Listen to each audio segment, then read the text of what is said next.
Come, don't keep it. उसका बता रहे थे हाँ ये मूवी है हाँ जी यार पीछे से पिक्चर नहीं होना एग्जीक्यूटिव से बोलो तो यूज से चेक यूज से हाँ लोकेश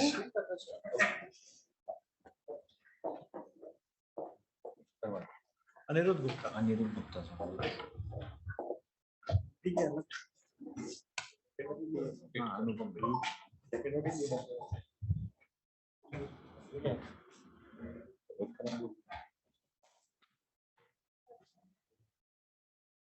अनुपम you start it can then land the yellow one welcome that's what keeps us busy. Good afternoon all. I welcome you all to today's banking, financial services, insurance, capital market. We have Mr. Santosh, we have Mr. Praveen, Aditya. We'll start it with a, and we also have Renuka. Taklikar. yeah sure thanks good afternoon everyone and frankly it's very good to see you in person because we have been doing this think tank Saturday discussions on Zoom calls thanks to Manoj ji and I was telling him just before we started this is after almost 2.5 years that I'm coming to this building so it's very nice feels very nice to come and see you all in person. So friends, today's the first session that Manoj ji asked me to take is with regards to this Reserve Bank of India's discussion paper on expected credit loss provisioning. And also I would like to, it's good to see Ranjan also. So this topic today is basically let me give a bit of a background to this. So in India, as we all would know today, the NBFCs, the non-banking finance companies, follow Ind AS. I mean the bigger ones, the ones which have net worth in excess of 250 crores. Amongst various other things, one of the critical aspects of Ind AS for NBFCs is expected credit loss provisioning. And various NBFCs have had different, impact on account of ECL. And there have been a few since this is like 3-4 years, old Ind AS application. RBI has also in various at various points in time in various circulars come up with various guidance with respect to ECL, be it the impairment reserve, requirement, assumptions and inputs which need to be, subjected to the board approval or the scrutiny of the risk management committee, etc. Banks, while a few years back, when companies were generally required to transition to Ind AS in phases, the Reserve Bank of India had a roadmap for banks to also shift to Ind AS. Okay, and at that point in time, if I recollect, it was sometime in 2018, 2019 that they were expecting the banks to actually transition to Ind AS. Banks have been doing a kind of a parallel mock exercise in terms of the pro forma Ind AS financial statements. The result of that was a bit scary for Reserve Bank of India because the expected credit loss. We know that banks today do not follow Ind AS. What do they follow? They follow the prudential norms, like IRAC norms that are prevalent under the RBI master directives, which is predominantly based on certain classification of standard, substandard, NPA, loss making, etc. So it's based on a numerical table, a matrix that the provision, the IRAC regulation has. The parallel exercise that the bank did, while it's not in public domain, but I think it was a couple of years back, Bloomberg, that they came up with this research that if Indian banks all put in together have to transition to this Ind AS and the ECL, the additional provision that would be required, this is pre-COVID, by the way, would be the range of 80, if I recollect it correctly, if it's in the range of 80 lakh crore rupees, the additional NPA, that additional provision that would be required. And therefore, because of the capital adequacy requirements, they would be required to infuse something in the range of 1.2, 1.25, 125 lakh crore in the system. Because the moment you have an additional provision, you need to, as a bank or NBFC, also get more capital in the system, year capital in the bank. And therefore, where is the money to infuse? So therefore, RBI deferred Ind AS transition for banks predominantly because of this ECL provision. So that's the background that is where we are. Now today's topic in Jan, and again leading up to Jan, at various forums, in various forums, RBI, be it the RBI's governor or the RBI's various people, have been saying that today the bank's financial health is much better. And we have seen last few quarters, banks, in fact, last couple of quarters, at least some of the larger banks like Kotak, ICAI, or HDFC, their performance has been great. I mean, we'll see how this quarter pans out, because globally, of course, it's kind of a different story altogether. So in January, the Reserve Bank came up with this discussion paper on expected credit loss provisioning for banks. Okay, so mind you, this is not a transition map for Ind AS. This is not an Ind AS transition roadmap that they are talking about. They are talking about very specific regulation within the IRAC norms, where they want to introduce the ECL, the concept of expected credit loss provisioning for banks under the regulations. They are not still talking about Ind AS transition, right? Of course, here this is a discussion paper.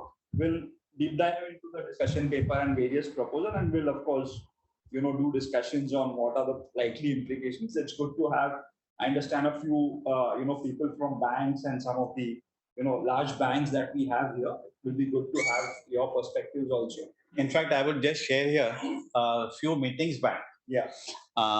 Renuka joined the roundtable, and she was participating. And then we were discussing, she suggested some topics we should take up. And she said deep dive into financial reporting. And Renuka Taklikar is we are also from one person with ICICI Bank. Bank. ICICI Bank. And we said for ladies, it's a fast track channel. You can come anytime and do a presentation. And she said, can we build it up? And RBI consultation paper, they are invited views.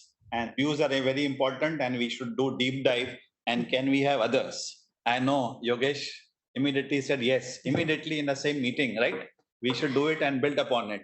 And Aditya also, Anupam also, Archana also, and Praveen has been sharing a lot already on so many things, and DBS Bank, and has deep experience in studying this topic and in consultation at all the financial reporting team. And he's you are head of compliance. Yes. Okay. And at a senior level. And it happened. And when we do in this roundtable group, we get 360-degree perspective. So it's really, really wonderful. Yeah. And here, Santosh has experience at a deeper level in the corporate sector, financial sector, also with accounting standards boards. So in research the, committees for ICAI. So we'll be having 360-degree perspective, and all contributions are welcome on a deep dive. Any aspect, it is all linked to global financial crisis. So what happened is the institute got in touch with the Reserve Bank because this is open for comments. So we formed a joint committee and we deep dive discussed quite a few of these things. Because during the discussion, I'll try to bring out the flavor of those discussions. But the institute has made some critical suggestions to the bank. Largely they have said that this is like a piecemeal, this is like a very specific proposal that you all are planning. Ideally, you should go, full-fledged on IFR, on Ind AS, because without the concept of EIR or without having Ind AS 109 as a framework, you cannot have selectively ECL for banks. That was one of the kind of sweeping kind of a comment. But I'll come to that in specific, slides. So with this, maybe if I can start with the session. And a few important people have joined online also. Yeah, I can see 3-4 at least. Apart from Ranjan. Archana is there, Archana Moge. She is a top banker. And Nilanjan is also there, very active participant. Mr. Arun Shroff, also a very senior member, has joined. Mr. Arun, I think he is currently in Gujarat and coming back to Bombay tomorrow, and quite a few others. So I think we will address all the issues with your presentation, each and every perspective, 360-degree perspective, and take any issues online. Also, any queries may come, and some people can contribute online. Yeah, also. those of you who are online, feel free to just unmute yourself and just speak up. Okay, so as I said, banks today follow the IRAC norms, the income recognition, asset classification, and provisioning regulations. So that is based on a certain percentages which are ascribed for the categories of loans and assets. So for example, for standard assets, there will be a provision of 0.4%. So on and so forth. So the more riskier it becomes, the higher the provision you get.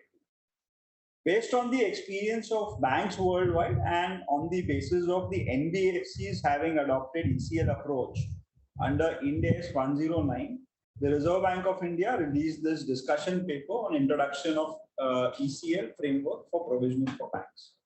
NBFCs, in fact, do a parallel exercise today. So they do calculate the expected ECL provision for financial reporting. But for the purpose of certain forms which they have to file to the Reserve Bank of India, they also do a IRAC, the calculation of the provision based on the IRAC norms. Okay, so the RBI requirement is that if the ECL turns out to be higher than the IRAC, the provision as per the IRAC norms, which is most 99%, that's the case. Then in that case, you make provision in your financial statements based on ECL. Harish. Right? If, for example, if your IRAC norms is higher than your ECL, which is the case with many core investment companies, for example, there are a few companies who have that specific issue where IRAC norms are higher than ECL. In that case, the RBI has said in one of the circulars that to make a provision based on ECL, but for the excess of the provision in excess of ECL figure, you have a impairment reserve. Okay, so for example, if your ECL is, let's say, 80 crore, and let's say if your provision as per IRAC norms is, say, 100 crore. So you hit the PNL based on 80 crore provision, that is the ECL, because your financial statements ought to be compliant with Ind AS. But a 20 excessive provision that you have as per the RBI's IRAC norms, that you create a reserve towards. So this is like a kind of a backstop that they have. This is for NBFCs. So that is where the NBFCs are. So you do calculation based on ECL as well as IRAC norms practically today. This discussion paper, it's broadly principle based, and this is a big deviation from the legacy that RBI has had whenever it comes to prudential norms. If you look at most of the requirements, be it the provisioning requirements, income recognition, or asset classification, it's based on certain figures, okay, certain thresholds. ECL, on the other hand, we know Ind AS is entirely, it's a minefield of judgments and various things are there. So this discussion paper is in that sense a very new approach that RBI has proposed, and we'll see in various places it's extremely principles based. So whether it's SICR, that is significant increase in credit loss, or whether it's credit impact, those will be significant judgment areas which banks will have to grapple under this approach. Can I ask you a question in between? Yes, please. As far as this is concerned, do you expect the NPS to shoot up? See, we will have to see. So that's what I'm saying, that a few years back, and again, I kind of highlighted this was pre-COVID. There was this study that banks will have higher provision to the tune of 80 lakh crore. Okay, all Indian banks, private banks, plus the PSU banks put together. That was the figure. Just before the session started, I just kind of asked Chat GPT. I don't have the figure readily, but even Chat GPT doesn't seem to have the answer. So I think it's not in public domain. So it is ought to increase, certainly. So I'll add something over there. So NPA classification is based on the overdue in the customer account. That and the ECL definition are completely different. So we talk about incurred loss concept. Incurred loss concept is a concept when even if the account deteriorates, I don't hit a 90-day, I don't call that as an NPA and I don't provide for provisioning. But in case there is a deterioration in the account and I feel that the probability of default is increasing, even though I don't touch 90, I have to increase my provision amount. That is ECL. So now you can see the difference that 90 days, a lot of bank has this adjustment, or customer also knows this, that I can get the funding, increase this 90 day to say 1 year and get rid of that NPA provisioning situation. But under the ECL concept, you will downgrade the risk rating of that borrower because you know that the credit situation is not as great as it was earlier. So a AAA rated company may be appearing to you as downgraded to A internally, and your probability of default for a AAA rated company is lower as compared to PD of A rated. Your ECL value will increase. So that will increase the provisioning. So just to give you a kind of will not increase, but provisioning will increase. So for example, under the incurred, what is incurred loss? So today, if you are one of the ATR1 bondholders of Credit Suisse, it's incurred, right? So that's default. It's written. But let's say if you are a ATR1 bondholder of, let's say, another Indian bank, which has not as such got affected, but because there is a fair deal of probability of the, so to say, the contagion spreading in India as well, and you can have a higher probability of default in India, while you may not have seen any defaults or any overdue in India in your bonds, but the likelihood of this bonds going bust is that it can be as low as 0.1% or whatever. So expected credit loss approach is basically you anticipate your future rather than waiting for the the bad news to happen. You actually foresee what is the likelihood of that event incurring, and you do your statistics, and based on that anticipation you make a provision. Yes, please. Yes, sir. Santosh, there's one question on this part. I would say the selectivity and the other factor. Right now, what is the credit approach across the industry? we are taking as a probability of default as a factor while determining the credit rating and giving a loan. Okay, now which is probably primarily based on liquidity situation of a liquidity situation of a company or their future cash flow, how it would come and impact. Now, this ECL is for a given is a complete U-turn because it is not taking the PD, which is a probability of default, but also factoring into the loss given default. So a company A, maybe a probability of default is higher, but the loss given default is lower, and the end the loss would be lower. Now here it's come the subjectivity factor. Now to implement such kind of scenario, so what is important is how you take into account the loss given default. Now, is there any rating mechanism per se also being put to change? Because very recently, it is for the infrastructure bond sector, even I have given some presentations on that also, where the to push for the infrastructure sector lending, the government has changed the mechanism, saying okay, there's a EL rating, which is expected loss rating, which is again the same function of this, where they're taking it as not in the PD but as an LGD also. So when we're talking about the implementation of such concept, are we looking at first the mechanism how the LGD would be computed and how the rating would come out? Because we all are used to the cash flow basis and the future cash flow basis, which is the PD. A project may not be earning cash, but it has a lot of assets. If you wind up this project, your asset, like I'll just give you an example, like I think you all, Manoj can add value over this. There's many companies like Phoenix Mills and others were there. No cash, bankrupt, defunct. But what is the LGD? Much higher, because property value is so high, running a company is not viable, but having an asset is making it like a super covered.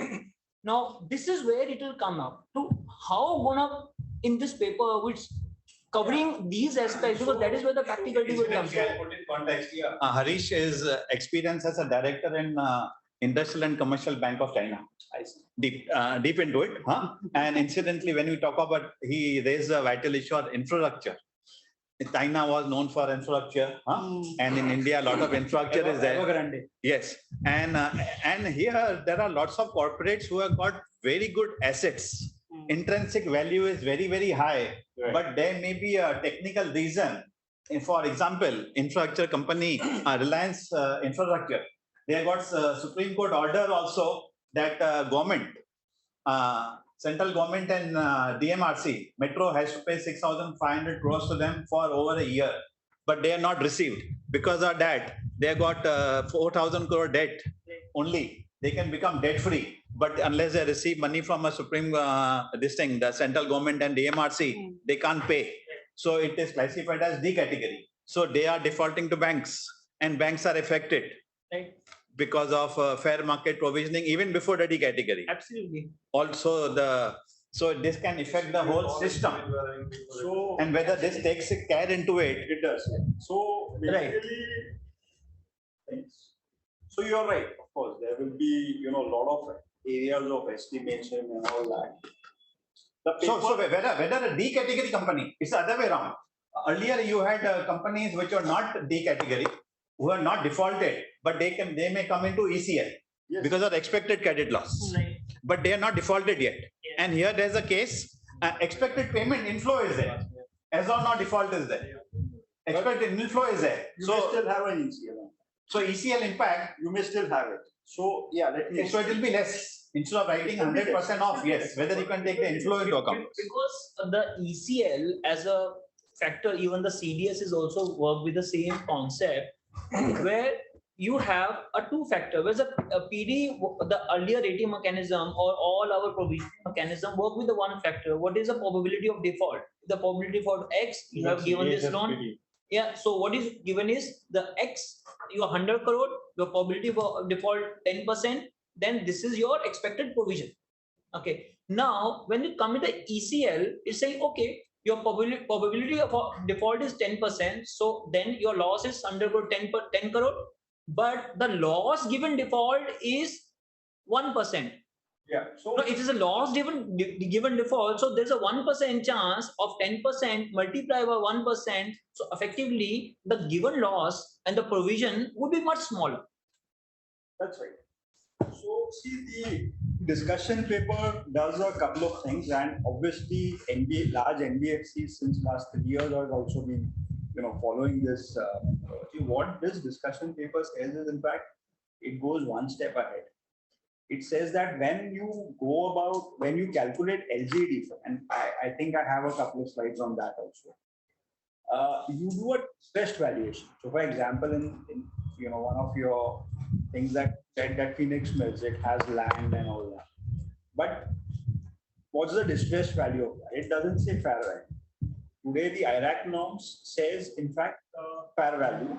But this discussion paper goes to the extent of saying as distressed, is very different from fair value. So for example, because of this tag of Phoenix Mills being in, and we have seen that with many other cases also, you may not have the liquidity to sell the asset that you have secured. This discussion paper does require that to be factored in big time, which is one of the comments that the institute also had, that if you're doing this for banks, then NBFCs will need to have a uniform thing. Because today, if you look at infrastructure lending company, like say for example L&T Finance, which has a fair deal of infrastructure lending. If you look at their policy for ECL and LGD, so they say that they have in short, what they are saying is, for LGD purpose, the fair value of security that they have, they take a haircut based on, even if let's say fair value is there, they will further discount it for, let's say 20%, 30%, I'm just assuming, as per their policy. So this discussion paper does consider that fact, that you will have a loss, so even if your PD is high or low, but ultimately your exposure will, your provisioning will be based on what is the loss given default. So that is that. But this is only for banks, right? So the dichotomy of it is that we want it for the NBFCs also. They have actually, as such, they haven't given any guidance for NBFCs. So my question here is, because this is the area which is quite grey. When we're talking about the distress value, where a corporate may use a different way mechanism, say, okay, this is, I'm distressed, nothing is, so you take a fair cut and then just get into the shady deals and all. So that is where the point is, how these things would be taken care. That's what this is going. There is no prescribed, approach that the RBI has laid down for it. Because as a regulator, they won't be. I don't see them giving any guidance that this is the best value. This is what you should. It will be, the onus will be on the risk management committee of the bank, the ALCO, and the board of directors ultimately, as to how rigorously they have, they backtest all these things. Okay, as a principal approach, they will not. RBI is not going to give you that. For that matter, even today, if they have to, some bank has to manipulate, and that's what we have been seeing with so many, earlier instances. So, in fact, very good example. I'll just give you very recent. There are a lot of examples, and that too. ILNFS. ILNFS, there were SPVs. SPVs are valuable. They have cash flows. They have assets, but parent company is bankrupt. Almost all project holders. So there are many instances which, very recent instances which are there.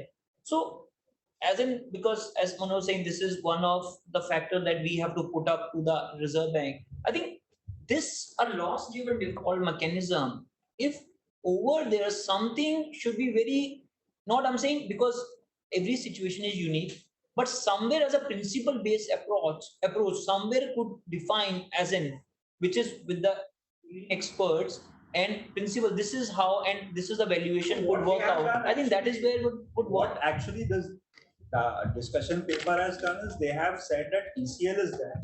Plus, there is a regulatory backstop. Right? There is a minimum prudential backstop which will be there. So while you are adopting ECL, but you cannot go below this, particular threshold. So, like it or not, that's what one of these things have, which institute has not liked. But this is what, as a regulator, they have said ECL up, okay, but as a minimum, you need to have this kind of a provision. We'll see come to that slide. So that is kind of an anti-abuse that they have introduced. It's some judgmental aspects is bound to be there, but we cannot go beyond certain points. So that is. So are we going in for hybrid system? It is a kind of a hybrid, and that's what the institute has also said, that you cannot have ECL and a hybrid. There has to be full ECL. So has hybrid been implemented anywhere else in the world in any major country?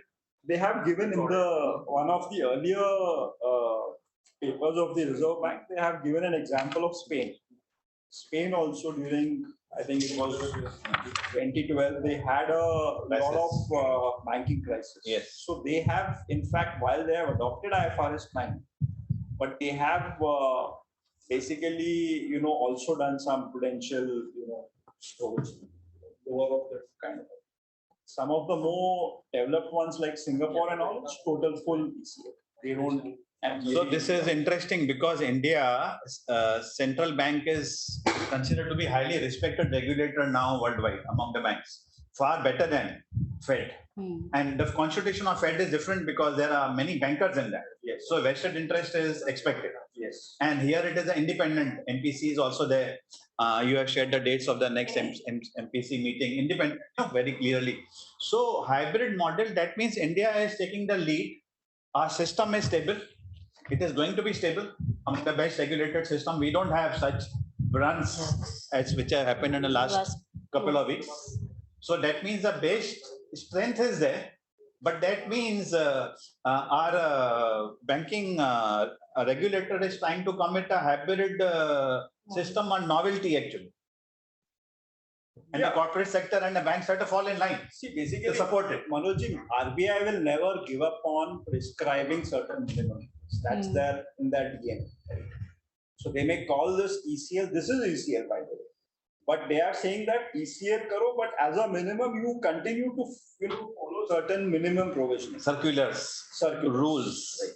So this is a proposal to change the rules itself, but methodology may they have said that you do this as a pack, as a parallel. Interesting. India is second a lead in crypto. Bangkok, Thailand has come up with this ECL acceptance, and wherever they found that the ECL value is less than your provisioning amount, the difference is allowed in 5 years. So every quarter you will divide it by those number 20, and then whatever is the amount you are going to reduce that. So they are not immediately allowing that. Yes. So considering that, this is a better. Provisions are somewhat Similar. Yes, 5 years. 5 years. And just to add here, ECL is basically aligning it to Basel III guidelines. So when we talk about Basel III guidelines, what happens is we create a capital adequacy in a bank, and that capital adequacy is nothing but unexpected loss which we provide for. And when we do that calculation, it is basically I'm taking PD into LGD and then arriving at what is the capital required. I need to keep it and be prepared for any unexpected loss. What is happening today is like we see a good year and a bad year. So when it happens that when we apply our existing methodology, wherein we are factoring in the NPA methodology, what we are doing in a good year, we are showing more profit because we are not providing those extra provisioning what we have factored in when we price it to the customer. When we price it to the customer, we factor in our expected loss. So we have obtained those expected loss. The profit is good this year because we have not provisioned, because there will be no provision. Later, what happens in a bad year, you have losses, and you have actually in a good year, you have paid out bonuses, dividend, remuneration by- to your management staff. So what happens in a bad year, you feel stress on your capital adequacy. So with this alignment of ECL, you will have that ICAP and this getting merged. You will provide for the losses every year for all the exposures where you stand. And by the way, even in Iraq norms today also, without this discussion paper, there is a concept of floating provision. Banks do have, right? So Floating banks do provisions. have this liberty, if I can say that, to make a higher provision based on their risk committees, inputs, or credit committees inputs.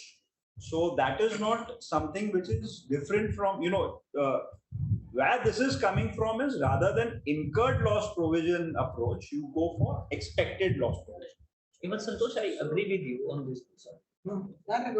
So I agree with you on this part. Even this is a better mechanism because it takes into account on the ongoing basis whatever the risk whatever the risk that you are carrying in your balance sheet, and then you are putting into the reserve so that you are immune. So you know that whether you are in case that if some event got triggered, but you have already factored in, and then you accordingly make your balance sheet adjustment. So there is surprise factor which are there that would be eliminated. Now the question is not about the concept. The concept is wonderful. The question is the implementation, and because under the incurred basis also we find a lot of loopholes which were there. Even though incurred basis, even the very rigorous parameters were given, despite that there was rigging. Now here, where the concept is when you're going for the implementation, when you're computing the LGD, that is where it's very subjective factor. Totally subjective. So one can, the management can do whatever they want. See, as a concept, now RBI's role is to kind of prescribe the approach, right?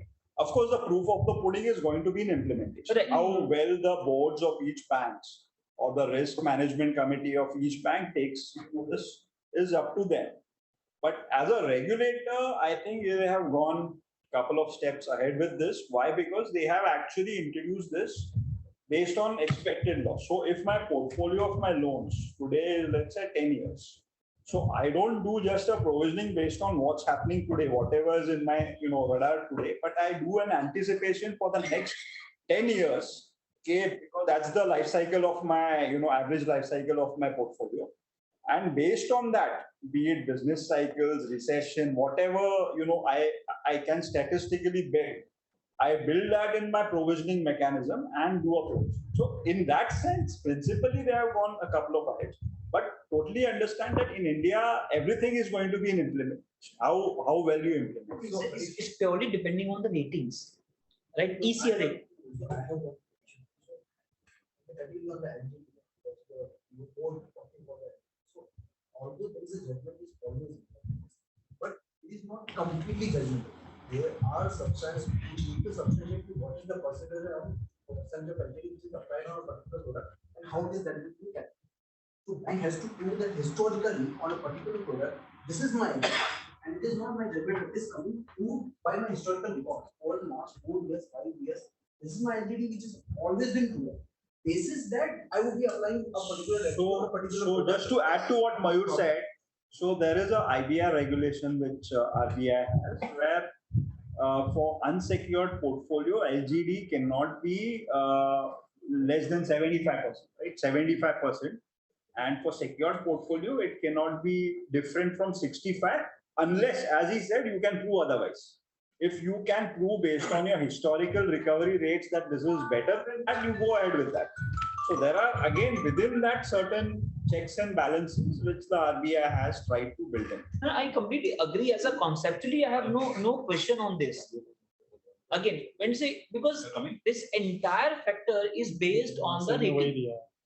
Rating is ECL rating, EL rating, ECL rating, whatever name you call it. Or now, whether the rating banks will use their internal models for this rating, They can do that. okay, or there would be external rating mechanism which would be put in They can place. do that also. They can do a hybrid. Now with the larger corporates which are well established, this is not a problem because all the information, everything is very much open, it's available. Now, when it comes to the below those corporate level, which are not so renowned, and where the information asymmetry is a biggest challenge, that is where the how you gonna build, either you gonna build on the conservative where you throw the very high number. So let me answer that. I get the question. See, this is an argument which most of the NBFC, clients threw before the auditors. My answer to that is, guys, you are in the business of lending. Are you saying that without any information you are lending to people? Forget ये ECL तो हमारा एक accounting का एक चीज है. अब तो यार पैसा दे रहे हो बंदे को. Are you saying that you are playing a gamble without having any information about the person? It can't be, right? You are doing business. So you may have your internal rating and grading system, which most of the good NBFCs and banks do have. We know for a fact that if you go to any bank, any decent bank, you will be asked कि आपका Form 16 क्या है, आपका income tax का return क्या है, etc. So there will be certain scales and so there will be certain internal ratings that any banks would have worth its money. So ECL can be applied based on that rating. So today, even without ECL, you have the ICAP norms, internal capital adequacy norms. वहाँ पे भी आपको rating करना है. Pillar 2 covers everything. Exactly. So you can, whatever you need for ECL, you will get in the customer, rating mechanism that internally you ought to have as a lending company, be it a bank or NBFC. So you can base that based on that. Harish, to add on the point. Santosh, if I can add. Yeah. Yes, yeah, maybe. Go ahead. So I think the discussion which I could gather is more, the difference between a rule-based approach versus more of a principle-driven approach, right? Because as I think Harish also mentioned that there could be certain workarounds based on which I could deviate the aging buckets or the PD dates in principle. My only take to that is that if it is a principle, right? So I would expect every corporate to work and reach towards its objective, right? So the concern which Harish is raising is equally true even for a rule-based approach and also for a principle-driven approach. My also submission is that this particular discussion or this particular development in the Indian financial sector is perfect. So as to say, when we are actually entering into a regime, why this entire incurred loss model has talked with the way of the past, and the expected loss is the thing of the future, because this entire concept was coined when the first financial crisis happened, right? So based on that, I think the judgment and all of the management would obviously increase. But what is also important is that it will be more insightful, more objective, rather than just ticking in the box of fitting into particular buckets, right? Good, Nilanjan. You had also some looked at impact assessment of what has happened in other countries, Europe, etc. Yeah. Can you share some insights of what happened in Europe when it was implemented? IFRS? I will just pull that out. Yeah.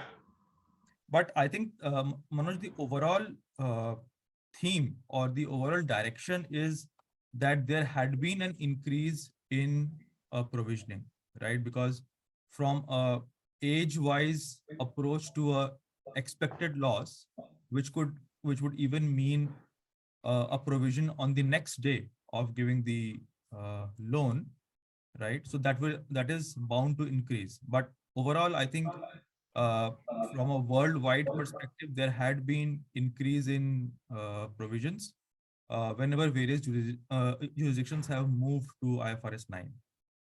So So we have to see the extent of provisions as a percentage based on capital adequacy. Yeah. To what was the impact, so because capital adequacy, there is always a buffer. Basel norms gave some minimum, RBI gives some minimum. And what is the impact and what really happened when this was implemented in other places? Right. And we have seen, in spite of those norms, IFRS applicable in Europe, situation in Europe has been actually precarious. We have seen last week's failures and how the merger with UBS happened on Credit Suisse, and what is being talked about Deutsche Bank not only a couple of days ago. The talk is going on for last 2 years. Expected failure of Deutsche Bank is being talked about, and this is in spite of IFRS. And the whole objective of this expected credit loss was what? Only one reason: we should be comparable. Yeah. There's only one reason why expected credit loss. We are actually borrowing from other countries. Now this hybrid model maybe is an innovation, but why make it comparable? Yes. And we have seen the whole model apparently has failed, considering what has happened in the last week's developments of Credit Suisse, UBS, having Deutsche said Bank, that, Manoj ji, Spain, Greece, lots of other countries. so and till all. now, at least I have not come across any article which Yeah. describes this failure banking, European or even for that matter in this Silicon Valley Bank as a audit failure or accounting misreporting. In Credit Suisse, financial reporting issues have been raised clearly. So because It was raised over a year ago, I right? think it was a material misstatement. Some news came Right. a couple of weeks back. So that is where Yes. that is where I think PwC highlighted that Material there are internal material control weakness. weaknesses on internal controls, and that led to a delay in filing of the financial results by quite some time, right? But what I would like to also highlight that in spite of that, the audit opinion was still true and fair. So there was no modification in the audit opinion. Right. So we'll have to see what Yeah. exactly went wrong, whether the financial, your question is absolutely valid. But knowing the American media or European media, they would have highlighted that ye logon ne, see there has been financial misreporting as straight and plain. At least till now, I have not come across. Obviously, there will be investigation and there will be regulatory review at some point. Yeah. No, I was saying, adding to what Harish was saying, in the relation to significantly, they were so clearly called out based on your early one is in the trade or a customer becomes weak. That also qualifies to default. So that itself gives very much teething principle for again the respective bank or organization to keep a check on what is really happening on the business. And as soon as per your early warning system or signals, it moves towards the D, even though it has not really defaulted to the income, even though let's say it is only 30 days or even lesser, you need to really look at here. And accordingly, move it to stage 1 or 2. So 30 days and 90 days just a reviewable return. Yes. Yeah. You very clearly see that he has nothing to really live up to in terms of the future cash. Even though he might have a security, might not have a security. That has to be really factored into your model. In terms of the model, always very called out. They are going to give guidelines around what kind of model should be. How much will it be really prescriptive? Will it consider PD, LGD, and aspects? You obviously need to see the draft guidelines which will come in. But they will give the guidelines. And in another aspect, they clearly called out that RBI will keep a check on the supervisory powers what they already have. They will look into the models. They clearly called out the model is supposed subject to be reviewed by independent, as in members, independent reviewers person. So those all are nothing but controls. Having that said, any control can fail and then that lead to a failure at the bank level. And actually, as a matter of fact, if you look at the NBFCs, many of the large NBFCs have management overlays in their risk. So what they are saying is, despite of ECL being what it is and we being subjected to higher provision, over and above that, in COVID scenario, they ended up making a higher provision, which they are carrying even today because of all this environmental thing. So the standard does give a fair deal of flexibility to be actually more conservative as compared to what It is also otherwise possible, same with Phoenix example. One bank may call it as a default, another bank may not. For again, what has been their recovery, what has been their model for risk management strategy versus the other bank. And RBI is they're going to really apply their supervisory powers and figure out that how the treatment of the same corporate has been done at two sides. Right. Your reporting of 5 CR plus is not going to go away.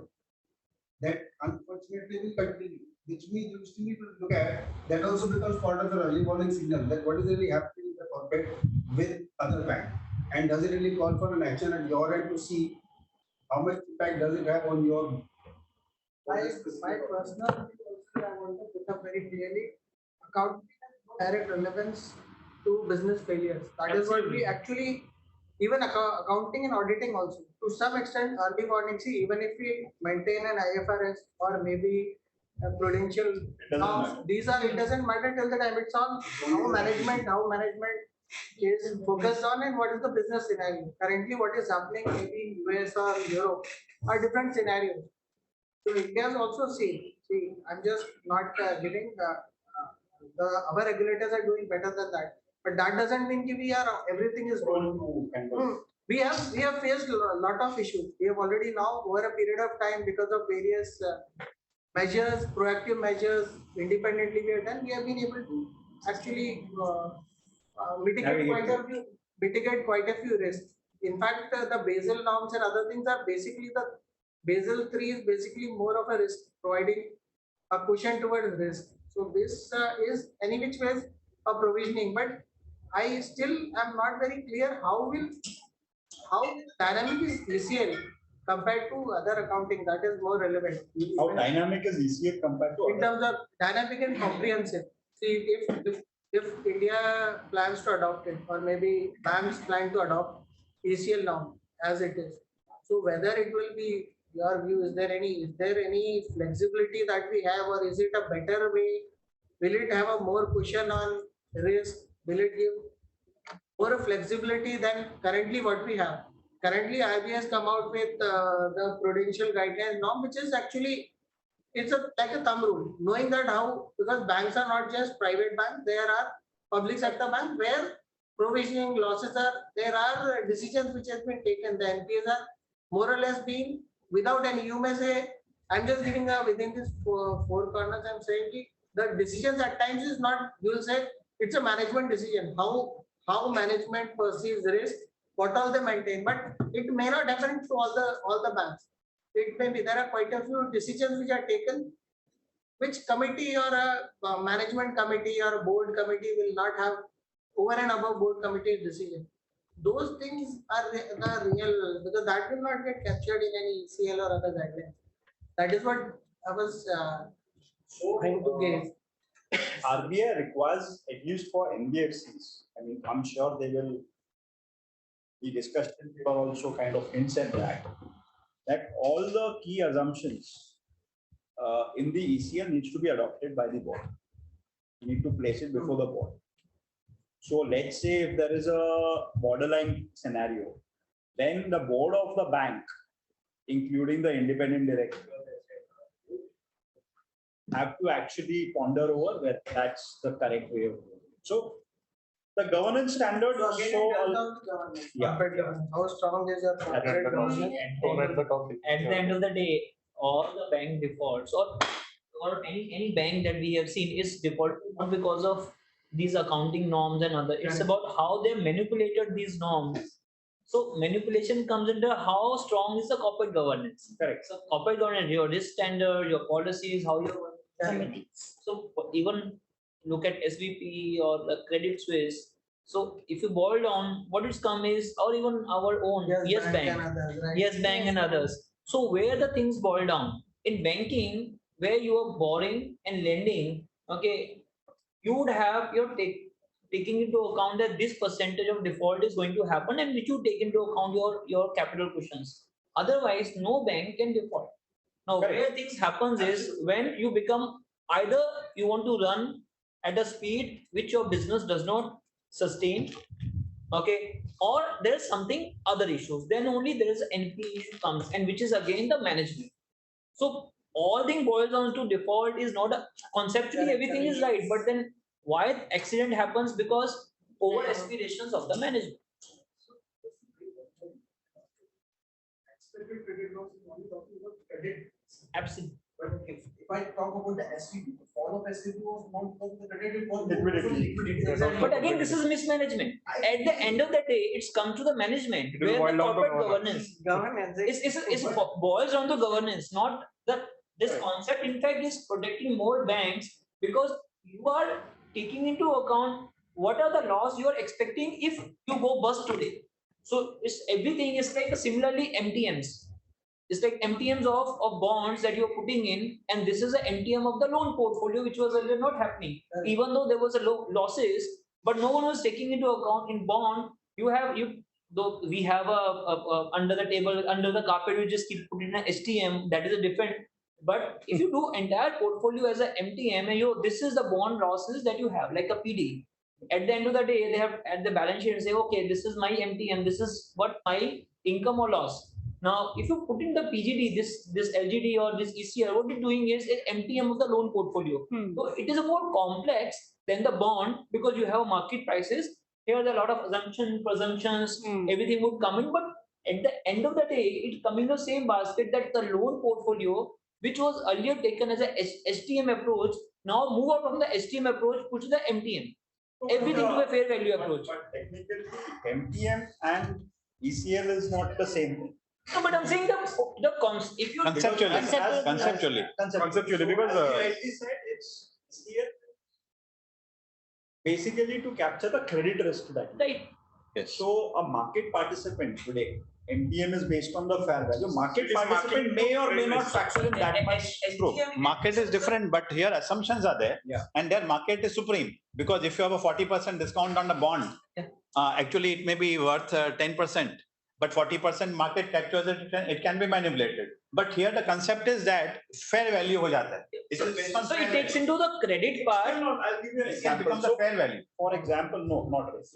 So No, the fair value is taking into two factors. One is if the corporate bond is there, is taken into account the credit and is taken into account the market risk. Together, it gets into the fair value. liquidity doesn't, risk doesn't get. I mean, it's also that all this factor Liquidity comes. also gets factored Liquidity also gets factored into the bond. I'm talking about the The bond. portfolio. MTM, but not in the ECL. So that's what I'm saying. That ECL takes into account one factor directly, which is your credit. You're taking directly.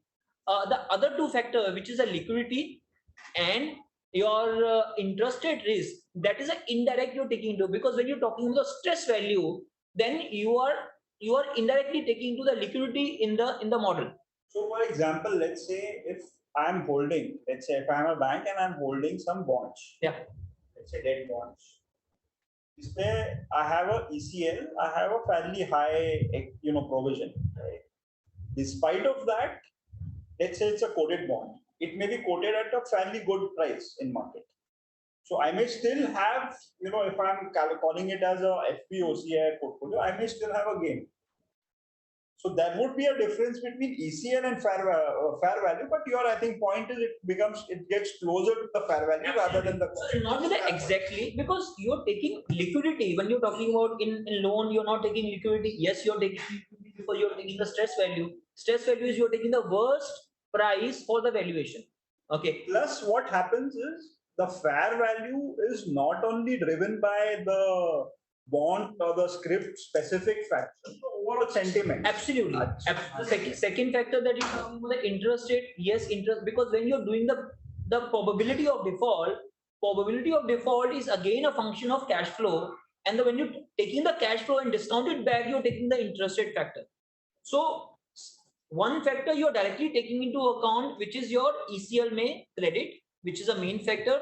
The other two factors you are taking indirectly, but at the end, yes, it will not be the exact MTM, but it is Indirectly. Closer, but it can be still quite. But it is a better than the approach where you are not considering at all. That's right. So, I'll just put one simple example. So in case like if I just talk about this scenario, so maybe like a year back or 2 years back, I given a loan at a fixed rate of interest of 2%. And that loan was categorized as equity or as we said fair value. Today, when I see the market benchmark rate has increased significantly. Maybe it is coming around 6%. Yeah.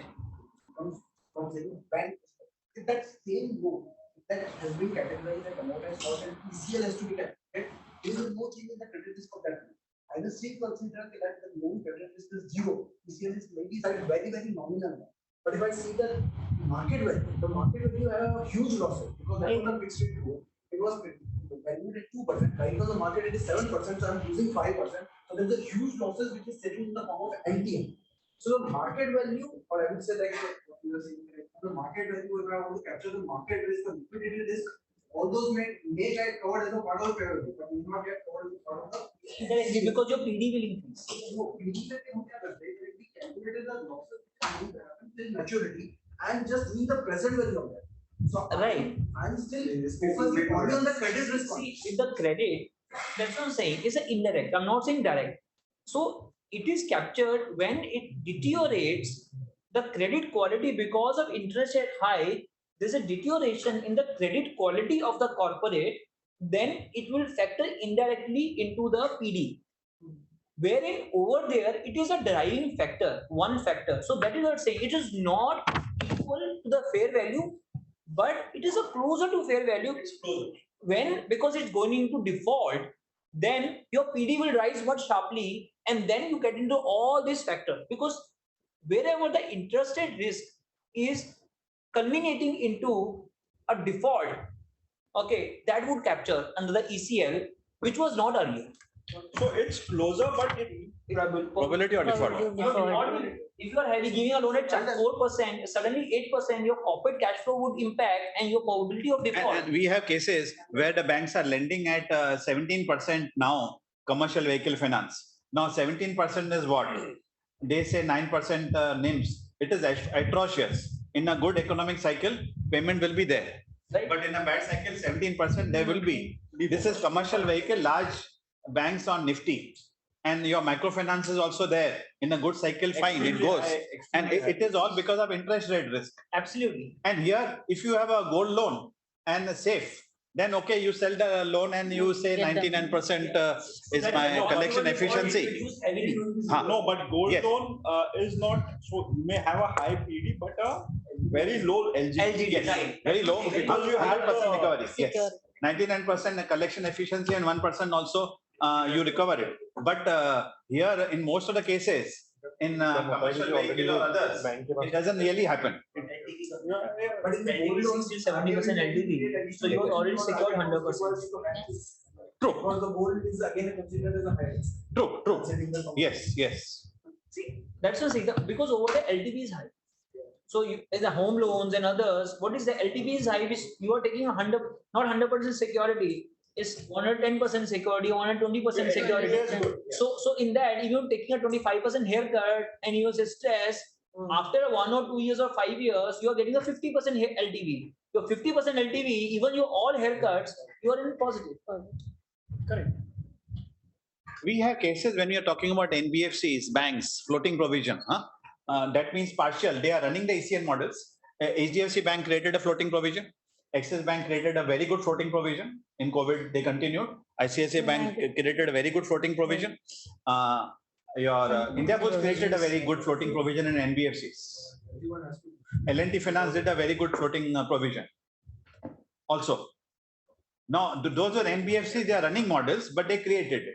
In banks, they created it. That means the kind of, as we said. So you mentioned Manojji, Axis Bank, couple of years back, they were, the RBI in one of the inspections, they said that some of the provision was inadequate. Divergence is what happened. Right. Divergence, there was a issue. So basically, one of the reason why a bank would have a floating provision to kind of cover up for all these eventualities. Yes. That in some branch somewhere somebody is not doing it properly. So I want to kind of make up for that kind of contribution. And some of the banks were benchmarking with the best. HDFC Bank was the first one to create provisions, floating provisions. So Axis said we want to benchmark when a new management came in. So they were benchmarking it to get confidence. So, CEO job is in danger. Yes, CEO job is in danger. The auditors are at the risk of being banned, right? So, The auditors got banned because of that. and they want high valuations. So SB also creates a floating provision. SB also created to get a better rating. But one of the important point is these provisions will always be on the NPS that you have identified in the system. It will not be on your standard. No, these are on standard. These are over and about a standard. no, he's saying this will be general. This will be a general. 30% provisioning. The floating provisioning would not be your percent to your overall book. They know the names It is actually. Your NPAs. So your standard book which is up to 89 days. Banks are aware about all big names. Because you need to CRO को पता नहीं. and hence the floating storage will never be able to catch up with the numbers, but you have to in terms of fees. But some of the best banks are already running models and they are declared publicly, like HDFC Bank, your SBI, IndusInd Bank, they are declared So I think publicly. this point is that We are covered even- against even this. if you migrate to ECL, those banks may not ECL. have as much of an impact, which is probably right. They said zero impact. Earlier they were sharing 4,000 crores, and then they were sharing only a few hundred crores. Now they are sharing zero impact.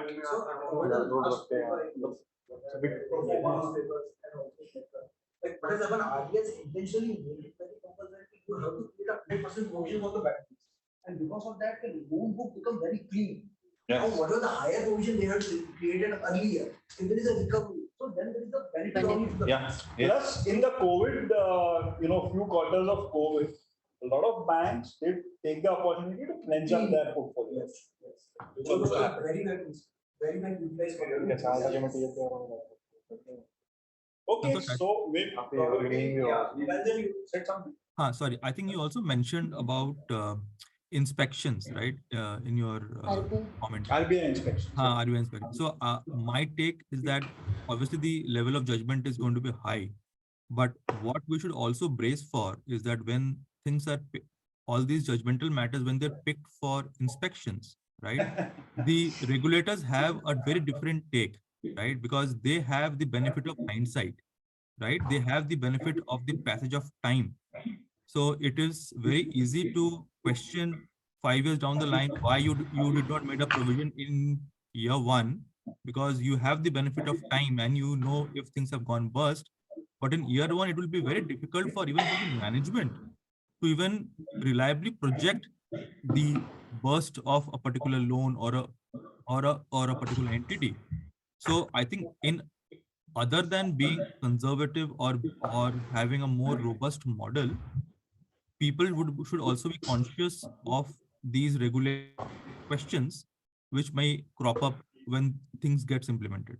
So absolutely, Nilanjan. In fact, last month, one of my clients, RBI inspection, they, obviously auditors also have to be there. So took us 2 days to explain them what is ECL. So, Yeah. I mean, RBI officers are not very well versed with ECL as yet.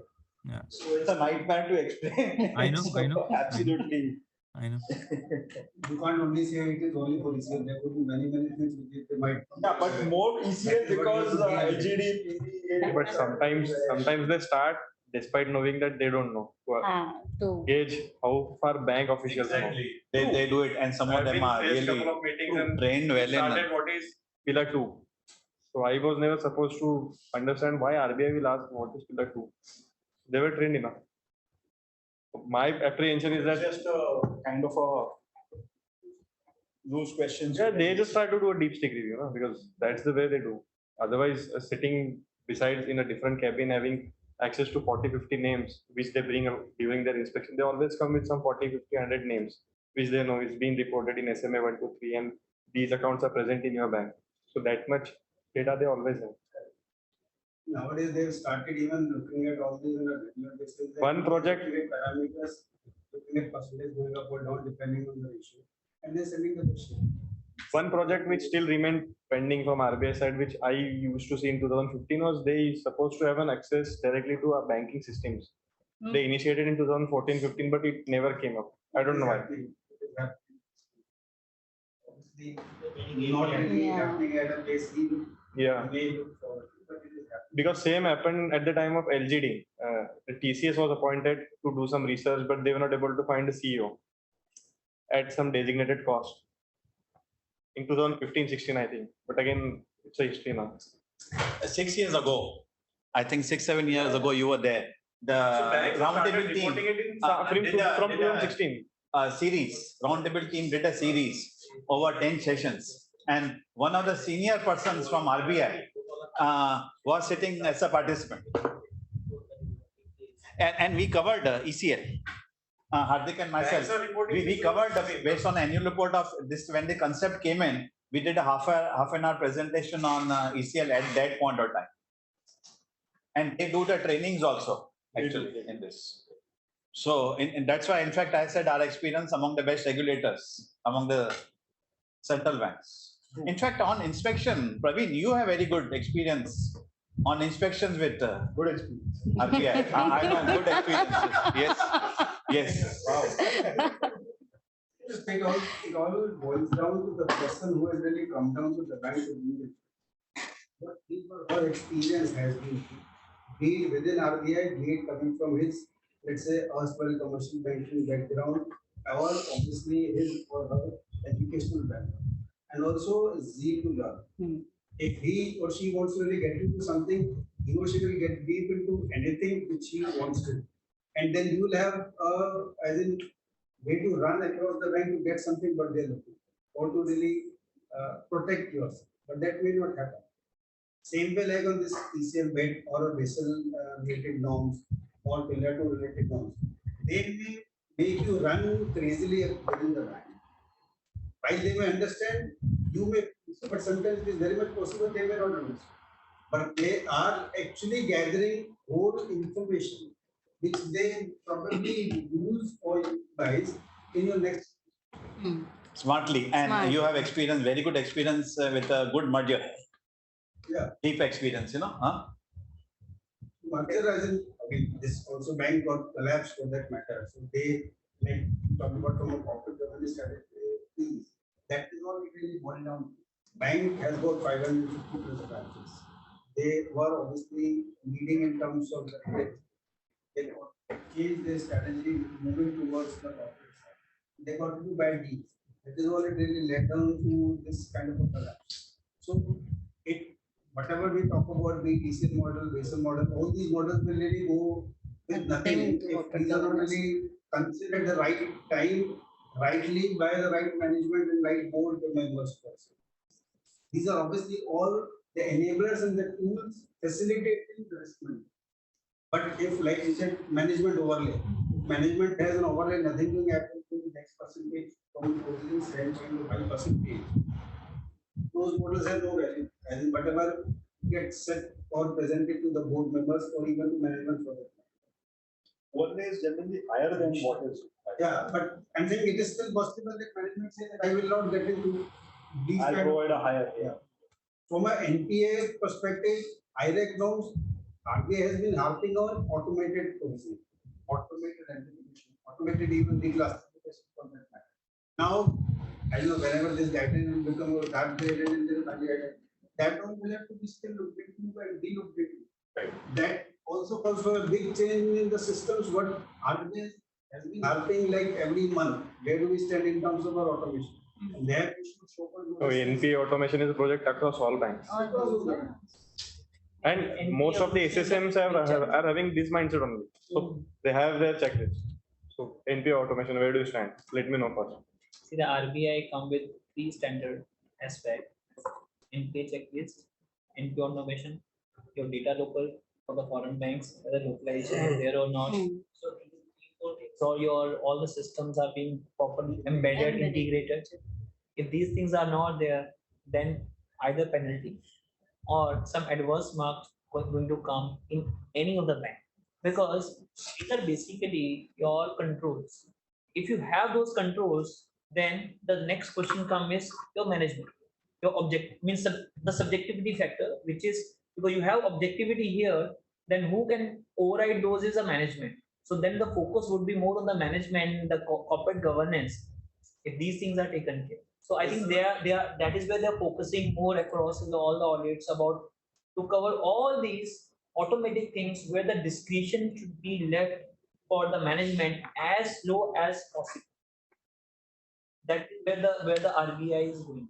What I find missing here, in fact, today we have among the finest roundtable teams, full house, even corporates, Reliance Industries, all are there. What I find missing, it's about 6-7 years back, we talked about ECL coming, India's, we should make it applicable to banks. Corporate sector was implemented, right? We should make it applicable to insurance companies, and some timeline should be given. So many years are gone.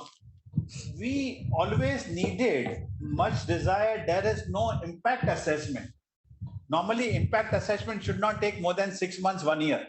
How much is the impact when you implement it? We should be ready with the impact. Now, we don't maybe, RBI may not come out officially, we don't expect. Independent agencies, there are so many independent agencies. They are selling research. They have not come out with impact assessment. Why? Data is available. Has anybody come out with impact assessment? It has gone to RBI. What is the impact? So that is No, point is that. Same status 6-7 years ago. Impact assessment has been done to be done by an independent agency, and there are independent agencies like Crystal Care. There are many. So this pro forma financial submissions. Yes. To the RBI. Yes. RBI has that record. This we are doing it for last. Point is, do you know? You don't know. Sorry? You don't know. You don't know. The CEO of SBI doesn't know. The CEO of HDFC Bank doesn't know. You don't know because you wouldn't like it. No, it's not a question of that. We have talked to banks. They are saying IRAC norms, we have run a model. As of now, I'm talking about when it started, are impacted 3,000-4,000 crores. But those days were bad, 6-7 years. And then AQR came later. This was before AQR. And now a few hundred crores. Now they are saying we are ready, not much. No, but as Mayur said, that RBI has all the pro forma Ind-AS financial statements of the banks. How many banks? I think how many? No, but the big ones, only the large. Almost all large banks are filing. All commercial except banks. for 2016. Cooperative banks, Yeah, rural yeah. banks and cooperative Commercial banks. banks are All the So commercial that's good banks enough. Sir, we can always assume if the results are not good enough or are not supposed to be published, or they are not having a shape which RBI can publish. They will publish. But independent impact assessment, whether it is $10 billion, whether it is $2 billion, whether it is 50,000 crores, whether it is 1 lakh crores. Bloomberg said it's in the region of 80 lakh crores. What? Overall, What? additional NP. Additional. 80 lakh crores not possible. Total is 1 lakh. 1.25 lakh crore का तो अपना total advances है. 180. So maybe I got 180, sorry. 175, 180. Check and Bloomberg and all, they use it today. But They give rumors, they expect somebody to point is, interact. Manojji, the Reserve Bank has that data point anyways. Of how many banks? They have a limited number of banks, very limited number of banks. All commercial banks. Except for cooperative and rural regional banks, they have everything. And besides that, RBI has also established one RBI working group committee, where many of the senior bankers were involved and they had given the recommendation what will be the impact of India, not India. Yes, Each Way back. exactly. We're talking about India. That is around the Way 6 back. years back. Yeah. Probably you were also part of that. Yeah. He's also. So way back, ये सब हुआ है, वो they have everything. But यही था कि like सबसे बड़ा. You wouldn't like it. I mean the. Sir, वही हो रहा है ना कि it is not worth publishing. That's why RBI is not publishing it. If it is worth publishing. RBI need not publish. Actually, impact assessment, independent agencies need to give because often the studies are different by different agencies. They do rating of those entities. Like, how can they just come up with? No, there are research wings separately and rating wings separately. Research has their vested interest. They are The sending Chinese the walls, research reports. Chinese So walls are they there. can only do public review of the. अरे Hindenburg का research report ने तहलका मचा दिया आप यहाँ पे बोल रहे हो बैंक खत्म कर दो. So you But don't the want. point is that there was a response mechanism and it moves to a healthier market. So these things, when a response mechanism is there, there was a quick fire, a move to a healthier system. So Manoj, that's the whole point. RBI knows the impact. They have been getting this information. Sir 2016 के circular public sector में पूरा public PNL sector bank balance sheet notes का का negative हो किया था क्या जाएगा. पब्लिश Public करना sector है. is struggling with their capital पूरा adequacy. का नहीं होएगा. The top tier have said no impact. They are struggling with capital tier. adequacy. Sir वो तो बैंक्स हो गए ना. Yes. RBI no industry wide impact. Where will the money come? Capital. He's right. So where will the money come? The moment you publish the report and say that banks provisions will increase, that means they are undercapitalized. And the entire banking stock will be down. Calls for a new capital. Share prices, everything, sentiments are poor. And your rating will go down for Rating the will go banking. down, everything. It will have a systemic impact. Has implemented IFRS 9. So they also had a big hit in the P&L because of these. So what they have done there for capital adequacy ratio, they have mentioned like for the capital adequacy ratio, the easier portion has come up one time, that will get spread over the years. Yes. Huh. We not have one time. Yeah. They will have to consider this. There also they had done it. Hmm. So if the European banks were already in the Basel norm, Basel 2, cannot be Basel 3, but they are also big impact. So they will be having big impact. So it is again the scope. If you see the scope, so it's not only the growth. The scope covers all the factors. Definitely Investments, And what we are talking about is IFRS 9, which is stage 1, stage 2, stage 3. Stage 1 is talking about ECL for 1 year. So you do a calculation of PD calculation only for 1 year. You talk about US accounting standard. They do the provisioning for the entire tenure of the loan. So they have provided for the provision for the entire tenure of the loan, and we are talking about just 1 year wherein the impact is so high. So if you implement that here, the entire banking system will go away in India. No, it won't go away because the present system is very effective. No, it is It not. works. No, it is not. I don't agree. AQR, Because the way AQR, NPA inspections, sectors, percentages, it has worked. See, for a triple B rated entity and a triple A rated entity, I have the same provisioning if they are not defaulting. That is wrong. That is logically wrong. Think about it. A triple B rated company has a higher probability of default of maybe, I'm just giving a See, so I'm saying that when we do a calculation on ICAP also, we say 100%. To some extent, it covers in pillar 2, but not completely. To some extent. And inspections take care of. So In if we are AAA talking also, about capital being you are required to make extra taken in, but provisions. We don't consider additional provisioning for those entities. A triple A rated entity and triple B rated entity having the same amount of provisioning, I don't agree with this logic. Think logically. No, and also looking at logical thinking, the ratings itself are under So if we go and gray area. Hmm. Yeah. Yes, very clearly, and there are many cases. You have 50% discount, 20% you still have to look into it. Yes, certainly. By what is Yes. A, triple A versus triple B. Yes. You are only going by if it is reporting 90 days plus, right? Hmm.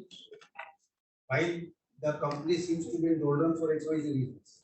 So अगर आप S&P का rating देखोगे, like probability of default अगर आप देखने जाओगे, I don't have the correct number, like it is published number, I'll have to search for it, but it clearly says the PD for a AAA rated company will be somewhere less than 1%.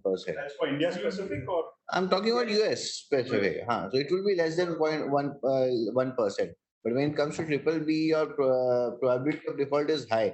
एक customer default करेगा आपका triple B rating, वो provision नहीं करोगे और बोलोगे कि भाई वो loss नहीं आ रहा है. I think there is a bigger issue in this. Why a default actually doesn't happen? There is evergreening of loans. That's a different story. Let's not get into it. Evergreening तो अलग level का है ना sir. So वो तो नहीं बात वो तो करते. मतलब regulator always presume there is no evergreening. Yeah, all these principles are not considering evergreening. You can do evergreening at any level. Regulator will presume because that's how the system works. Yeah, but practically, fraud risk assessment angle से presume there is no करेंगे. fraud risk. Evergreening, it applies to the topmost top 50 companies also. See, So it's not fraud. See, This is how the system runs. ALM management. Your short term, your cost is lower and long term is not available. So you do it. So these are the bluish of blue companies, but treasury benefit. Is there? Yes, it will be nice. Yes. Share The filter. chairman, we can have it for a few minutes. Yeah, why not? Yes, please. Carry on.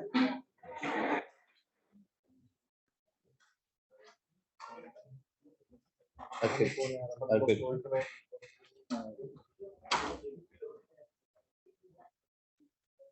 एक दो बार all well.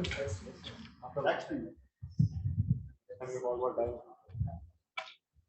Okay, so we have actually jumped a few slides, but we can probably go with this.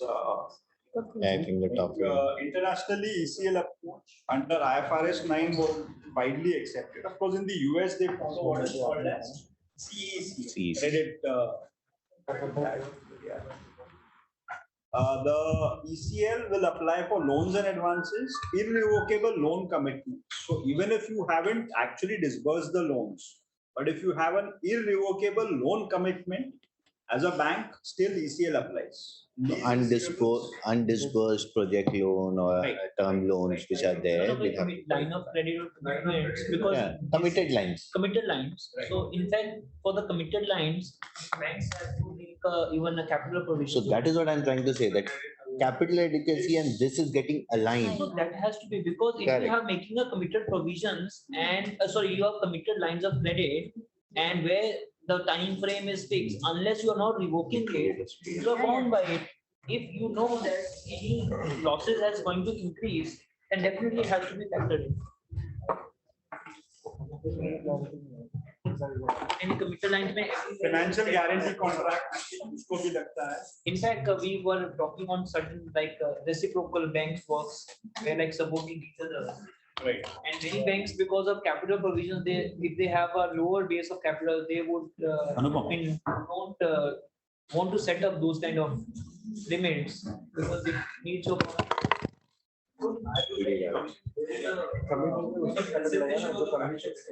There is a loop. What happens when there always the kind of about provision is considered as a reduction of loop. And always the Have published. loan minus For the own commitment which are not in the books. But the people always like all the One ones more. and they see that still create that is the wrong Require a provision. No, he's talking about a presentation. Actually, That's a fact. loan commitment should be shown as a liability and not reduction of the loan. But any NBFCs are not following. We're already in the. But I think somewhere, Mayur, Vision 3 needs to act. But India is does that. Yeah. They have actually posed a question within the discussion paper. This discussion paper has about 19 questions that need their provided comments on. And one of the question is that whether cooperative banks, the regional rural banks and small cooperative banks should be kept out of it. Because that's ideally, if you see internationally, the concept of ICAI is in cooperative banks also. That's why I don't see any cooperative bank should not be. So, of course, we have touched upon this. Yes. I think they may start. Yeah. But talent is also a problem with cooperative bank. So the Most of the manpower quality talent is. cooperative bank. No, but then RBI has to take a call, right? If talent, is it okay to continue for them to continue as a bank? Because the risk for the customers. Because in my very initial intern I've audited many of the cooperative banks. It's very even difficult to explain basic things. So that is true, but then bigger banks, let's say SBC. Yeah, so bigger can always be. Otherwise, you're gonna. SVC, Saraswat, TGSB, all the worlds can. Handful of banks are actually cooperative banks. Cosmos, for that matter. They will better to read Some total asset ratio. Challenge with the cooperative bank is that they are not yet moved to Basel III. They are Moved to, I'm sorry. Basel capital adequacy. Basel में पता नहीं है. They are still with Basel I. So if we are trying to match Basel That two मतलब उनको पता ही नहीं है. and continuing with Basel I with the ECL, that is a bigger problem for us. They need to do a heads up towards the Basel III. And if we try to do both together, that will be a very big task for the cooperative bank having the kind of. And it may get into a political situation also, because a lot of these cooperative banks to have, a lot of politicians to have taken. Okay, actually this we have partly discussed. Stage 1, you have basically the normal assets that do not have any significant increase in credit risk since initial recognition. Stage 2 and 3 is where you have a lifetime provisioning. Stage 2 is where you have SICR, significant increase in credit risk. Stage 3 is credit impact. So generally the NPA or. So this is how it is derived. Harish has actually touched upon this quite a bit. So you have the probability of default multiplied by the loss given default multiplied by the exposure at default. Yes, one big difference in stage 1 stage 2 is that 12-month PD and 10-hour PD. Like in stage 2, you have to provide for the time of that. What happens like, अगर 5 साल का loan है, that 5 years loan you have to that, but like compounding effect of those PD and you get that probability of default of that particular loan. So that will add to in the there is a huge gap addition. Sorry, addition happens when there's a movement from stage 1 to stage. Because that is for 1 year. If you have a longer tenure loan, your provision value will be very high. Right. And then you have the lifetime scale, that is forward-looking lifetime periods for the duration of the exposure multiplied by the composite derived haircut and multiplied by the on and off balance exposure over the exposure's lifetime. So I know. Yes.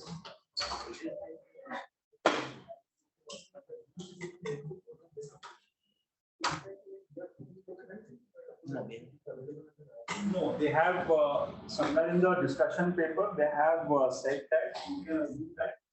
You can go based on the lifetime. Okay. So that's but yes, they have in fact got comments on that, but they have proposed that.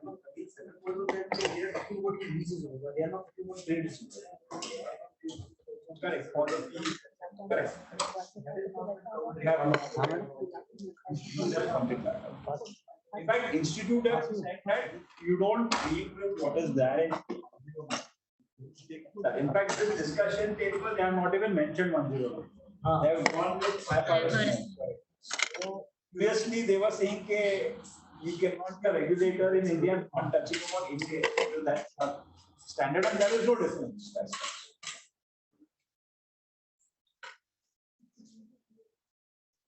There is a reputable presumption under IFRS 9 and Ind AS 109 that the credit risk of a financial asset has increased significantly since when the contractual payments are more than 30 days past due. So 109 has this reputable presumption that if the DPD is more than 30 days, it is not to be stage 2, not stage 3. So RBI proposal says that if a counterparty is overdue for more than 60 days, okay, not 30 days, but 60 days, the bank has to treat it as SICR, as having occurred in respect of such counterparty and make lifetime expected credit loss in respect of such counterparty. SICR is assessed at each counterparty level rather than instrument level, which is again a deviation from 109 or IFRS 9. Today, even if you look at the IRAC norms, it's at counterparty level. So, if, for example, if you have lent to a company and you also have various other banking facilities to that, so you assess credit risk at that party level, which is what they have exposed. But under the IFRS 9 or Ind AS 109, ideally it ought to be at instrument level, because the dynamics of each instrument can be different. While the security, etc., can be different. I just want to understand. I believe the credit is person. Credit? If a person or an entity go bust or get into any one instrument, then effectively, because the credibility for other instruments is also lost. It may be given that some instrument may be secure, but that is where the LGD would come into picture. But it should always be on the person. If one person is defaulting on one, he would also default on the others. Yeah, but it depends on covenant of the. So, but that is where the coming as a loss given default. So That's the reason you have to take instrument. No, that's not right. So instrument wise is fine, but then that is where there's some disconnection, because on the one side the credit is a person level, entity level, not a instrument level. That concept. But again, in each of the instruments, like you have a loans, you have a facility, secured facility, unsecured facility, certain components. Now this factor would be taken care by the LGD, because unsecured, whatever the secured portion you have over there, the loss factor would be different than the unsecured factor. So that ultimately will take care of this difference, which is like an instrument level or at the person level. So that is what my.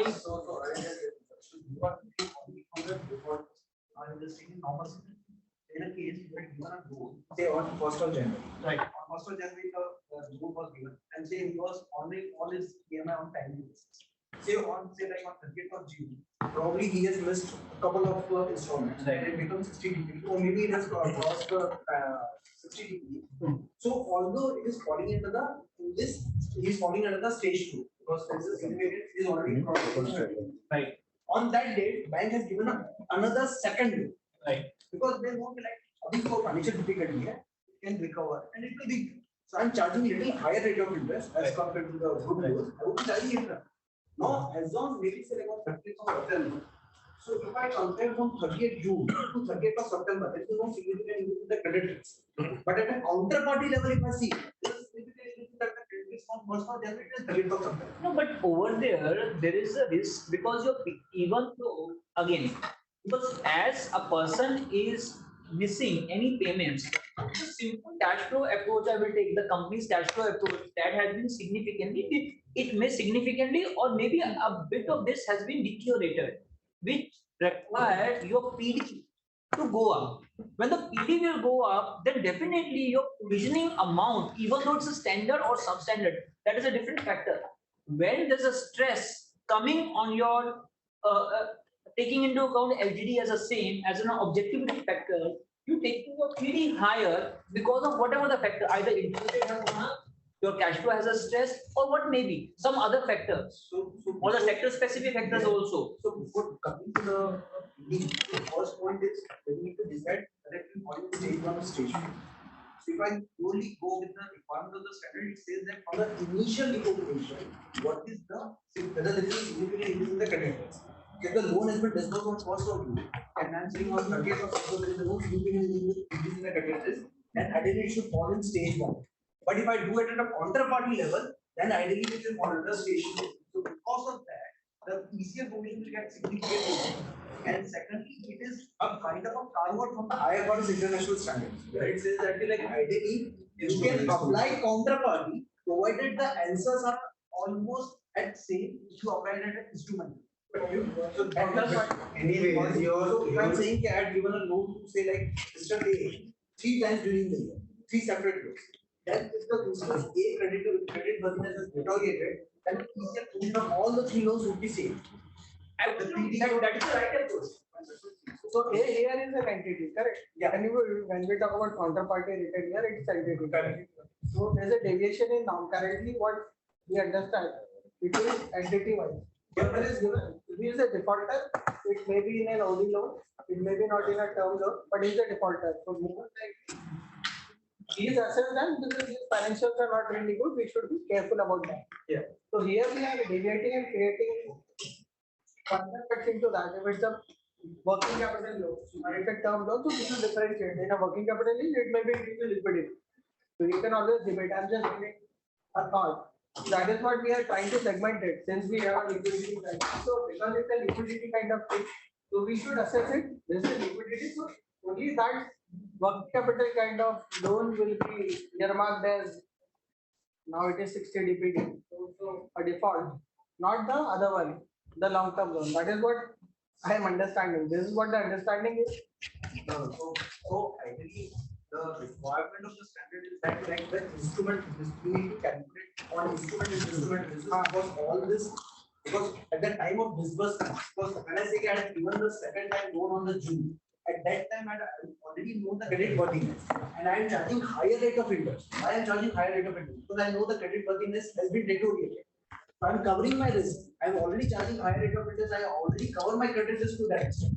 Then ideally, that is what interest rate charging higher does not mean that the loss with covering will be more appropriate with respect to how much security cover that you have, not increasing the interest rate premium. It is that I have increased the interest rate premium that will take care of my loan. No, principal even next day, say he paid a first installment after the default, then what?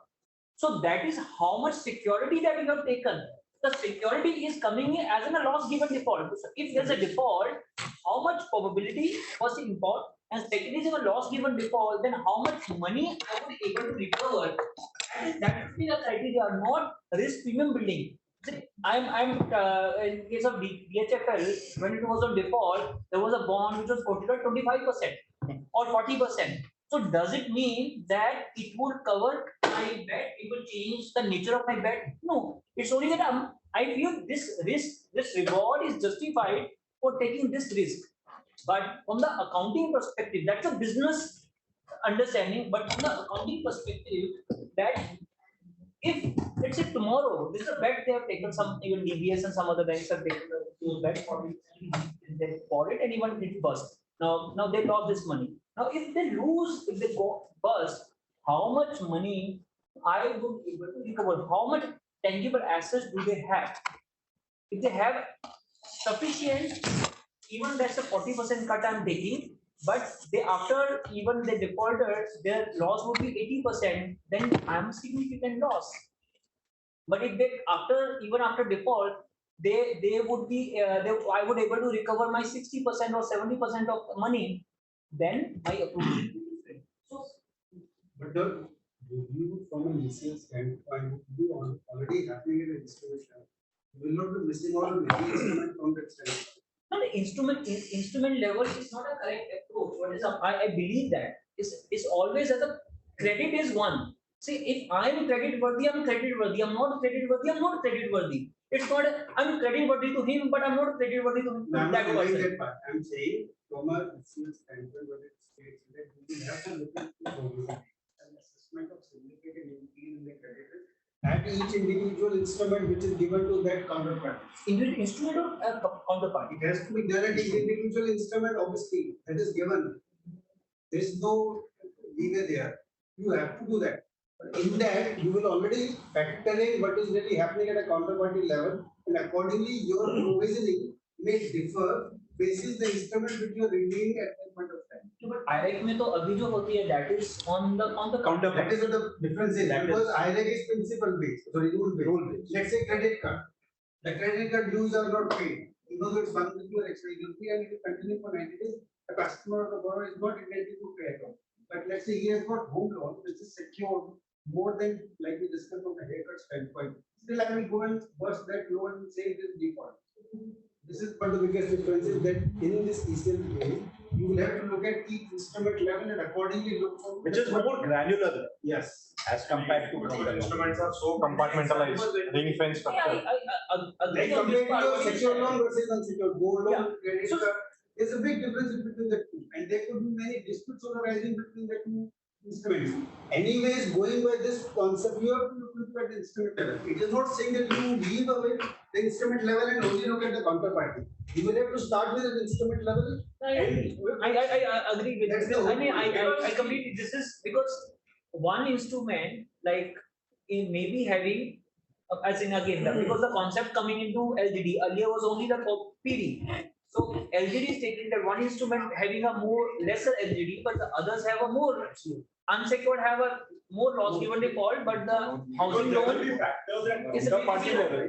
Yeah. Plus, there will be factors at product level. As he said, that there will be certain dynamics attached to the credit card portfolio and home loan portfolio. Right. That is one is unsecured, one is secured. So Pay receivable, the derivative exposure, all have different characteristics altogether which needs to be seen to look at from ECLs. And this so will address. all the banks are working on IRAC and creating this at one, and then they will all, again like remove and then start working on the That is what I said. No. System change has been done from an automation.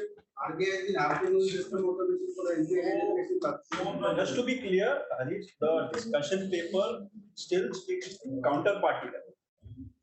This discussion paper Yes, stick to yes. counterparty level. Whereas the standard, and that is again a suggestion that the institute has made, that you stick to the standard. So we'll see how the RBI reacts, but they have to start with said that it should be still done at counterparty. Because all the banks right now spending so Maybe to much, kind of ease the transition, but yeah. spending so much just to reach at the counterparty level with embedding everything auto provisioning in the system. But even with that, there are challenges. No? You may have, multiple entities within a group. Like, You may, have at a group level also. Whether you actually then, aggregate that or that there are within that also there are quite a few challenges. So, Santosh, I think in fact, there I have only one point which I've mentioned. See, I understood that we need to do more granularly, but actually what happens in the banking or any be it NBFC, individual client, if his books are good, if he assess the case, there are other loans which are actually supplementary, complementary. He may be given a car, he may be given a loan. Even though we are differentiating, he has a secured asset against that.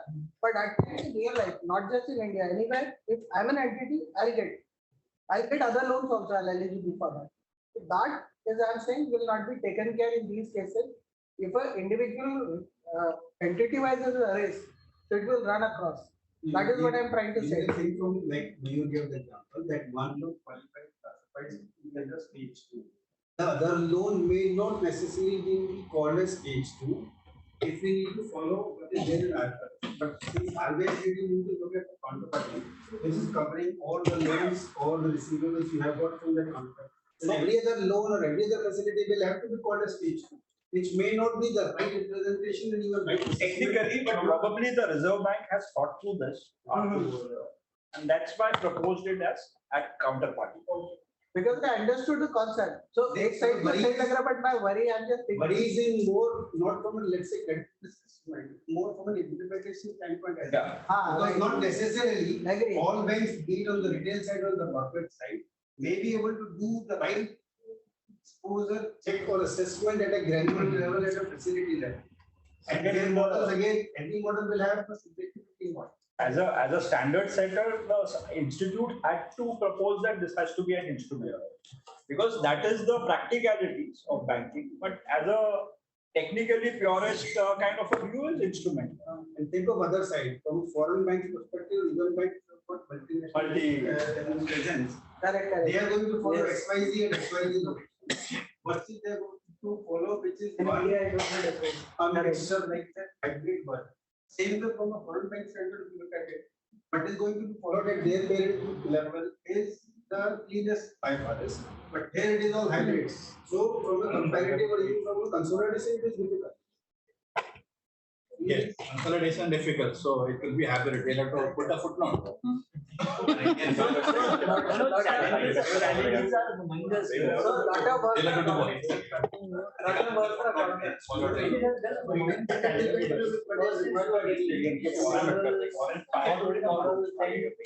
One you are working on, then next is not this side of entire IREC norm or treasury bank. And suddenly you come and say that And these things are not equally comparable as what is there in IFRS. You will have those. So regulatory supervision is more important because in US now they've admitted it's on XVB. It's a supervision failure. So supervision becomes more important. अब तो sir जब corporate governance को blame करते हैं तो corporate governance में जो लोग बैठे हैं वो सुपरवाइजर को ब्लेम करते हैं ना तो पासिंग तो इसी होगा तो it's a natural pass At the end, I think this is the conclusion that we should move from this banking to now this join these projects. I think this is the way to be. No, no.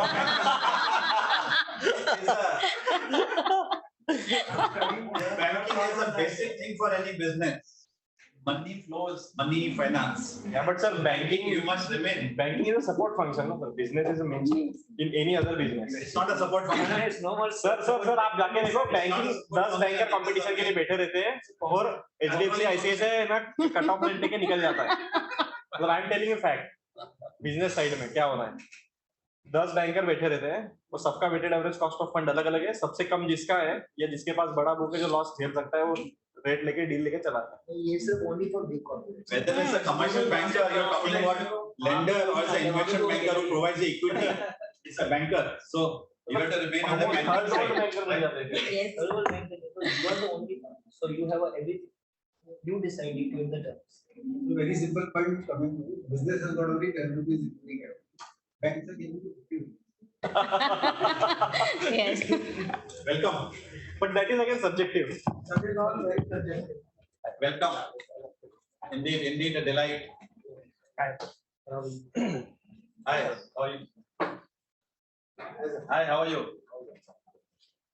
I request Rohit Patoria to welcome the chairman and the secretary. Rohit. Wow.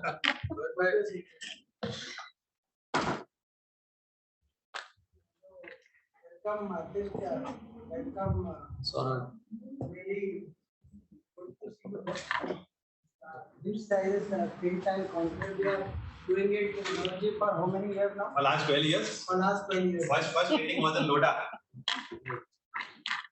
And good thing about this, every time we see enthusiastic faces, even if there's a deliberation discussion on various topics. Be it anything now currently we are discussing on RBI norms. Very good. On Expected rate. RBI proposal on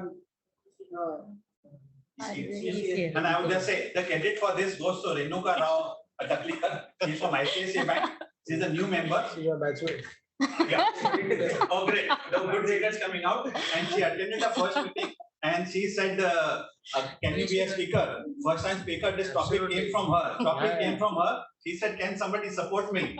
And 1, 2, 3, everybody said support. And today we have an eminent line-up of bankers. Wow. Your Rohit is one, HDFC Bank, Harish Madaan, Industrial and Commercial Bank of China, Dr. Yogesh Satpute, CA, PhD, Industrial Bank, Very nice. ICAI, Access Experience, Aditya, Renuka, your batchmate. Ask who He's taking the credit. No, he's not taking. He only said ask her. so you still have an option to answer some other name You can thank your board members. Yeah. Or thank your professional committee members. And Absolutely. also a banker senior vice president, IFL senior vice president. So a team, full house, and some are online. Acha, they're not online. Yes. Delhi. Archana. Yeah, hello RPG, welcome to BFSI study group. Presentation for stop sharing the screen so that we can see everyone. Different states. Yeah. Arre wow.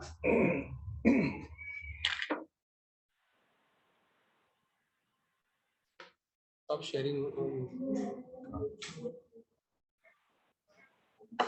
You can do so the panel. No, that's it. I think. Huh? No. So you can also come. So we all can visit. We all.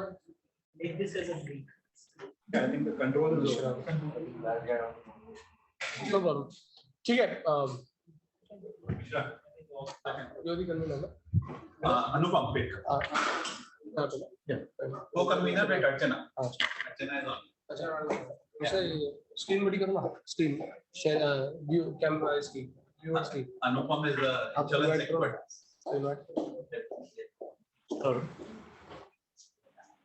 So I invite Mr. Saurabh Renuka to be banking financial and study group. Thank you.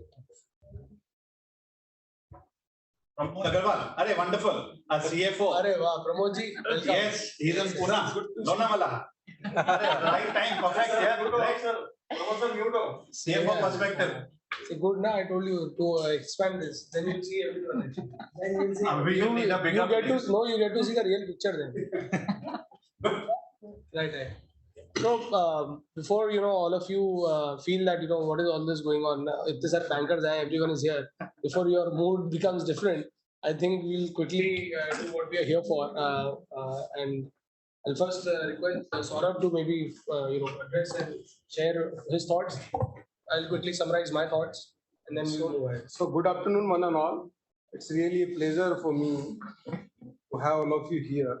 And when we talk about the study group, so this is the part of, you can say, very small group of the members to do some research or to take some publication in front of all our members so all can be benefited in terms of professional work. So my compliment to all of you for your great working, and I'm expecting more and more research-oriented publication from this community or this study group we can have for at a large for our membership. That will be great for all of us. Thank you. This is our first interaction. I will come to, in future. I will also attend more program with all of you and come to know about all the activities which you are for our professional. Thank you so much, each and every. Our request, Chairman, to quickly cover all the aspects related to this study group. Good afternoon, everyone, and 3 years already that I've been in the council. So I have worked very closely with study groups, and most of the faces are very familiar to me over here. And I'm very happy Renuka Madam is here today, and she's taking this lecture. We've done our GMCS together. So yes, the study group. I've taken over as a chairman now, and April we'll start with our new sessions of the study group. So one is, since so many of you are here first times, I would be happy if you would join, become members of these study groups. Next year we'll start our new group again. And Anupamji, congratulations, great work. I've seen a lot of activities, and with Manojji also, he's a very passionate personality. Very, very energetic in terms of organizing these programs, getting people together and doing effective networking. So thank you, Manoj bhai, for keeping this group live and active. Let me tell you one small little thing is, at the central this year, so BFSI was always a very, very dedicated committee, but over the years, due to lack of, interaction in BFSI sector overall, and no much in terms of output. At the central, this year, BFSI committee has been clubbed into the professional development committee. So there is no committee as such specific BFSI this year. And you will find out, because that action alignment is happening there, even we are aligned therefore. So we don't have a BFSI committee now. So we have, everything is now merged into the PD committee, the professional development committee. Whenever we start, whenever a new chairman takes over, the first program, bigger program that it does is a bank audit program. Now this program, this year we had, when we did this program, just the last Saturday, Sunday, we had 4 EDs, 1 MD of a bank, and an array of speakers, including technology and everything that we did. There is a demand for more. On 1st April, we are doing a very big program on insurance audits. Okay.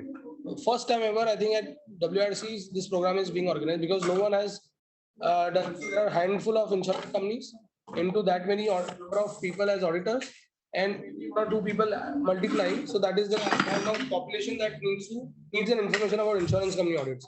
But we've gone this ahead this time, because actually coming up, IFRS 17 coming up, a lot of things are happening now.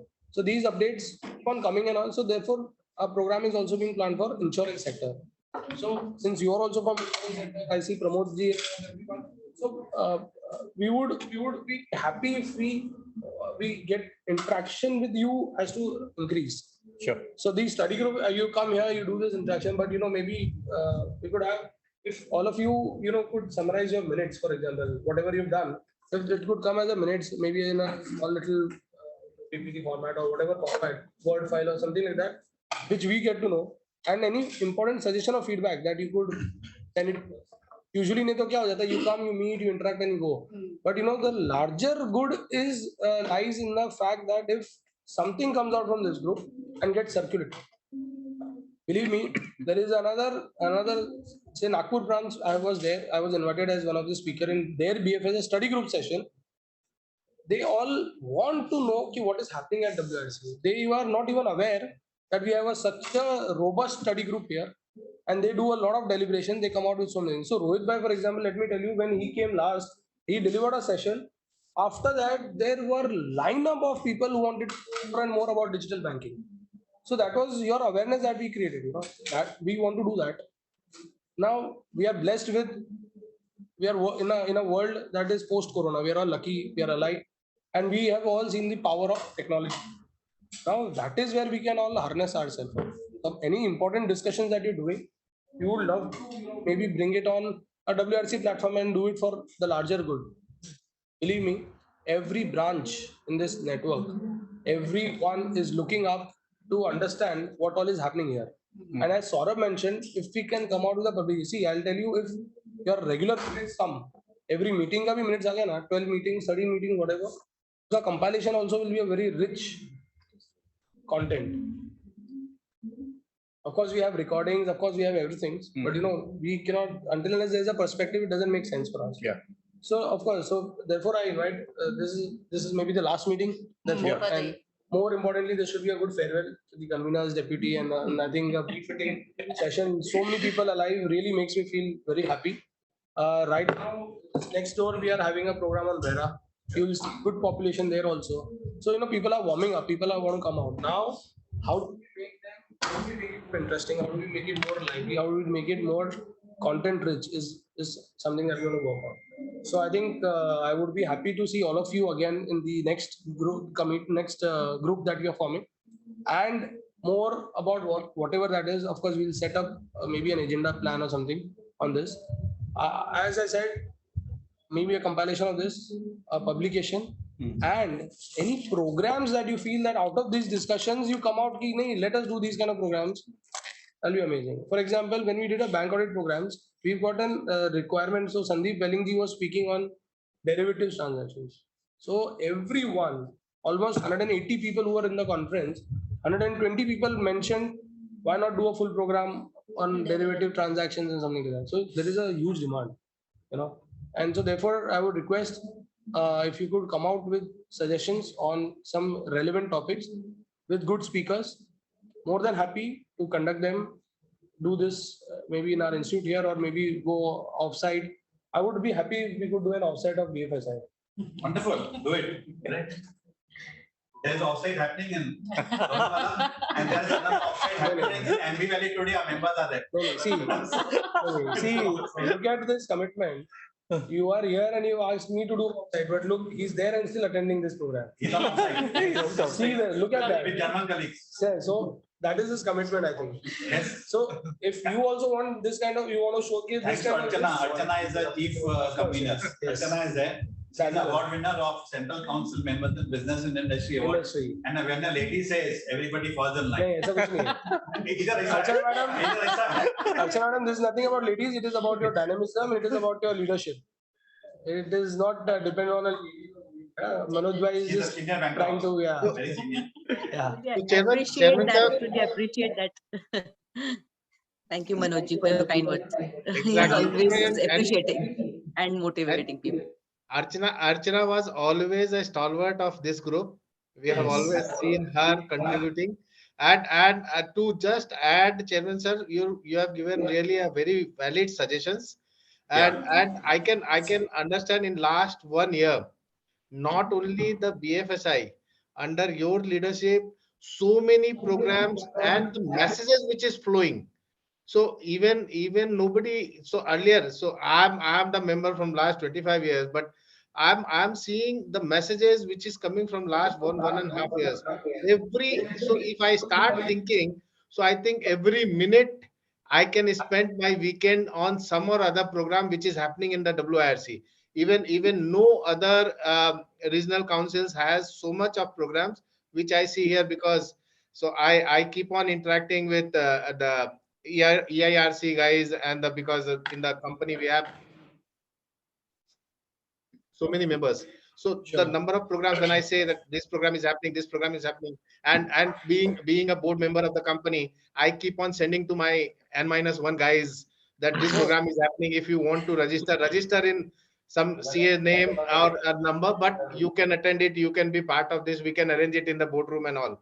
So it's so many and such a knowledge which is flowing across. And when I meet people, I understand the financial sector which has been controlled in this country by the Mumbai, and the WIRC is the reservoir of that. So it's so under your leadership things are really going very fine, and I feel very proud to be part of WIRC. Thank you. And I would acknowledge Pramod Agarwal. He has been grooming Anupam Pedkar on a regular basis to be the chief convener for this year. Very good.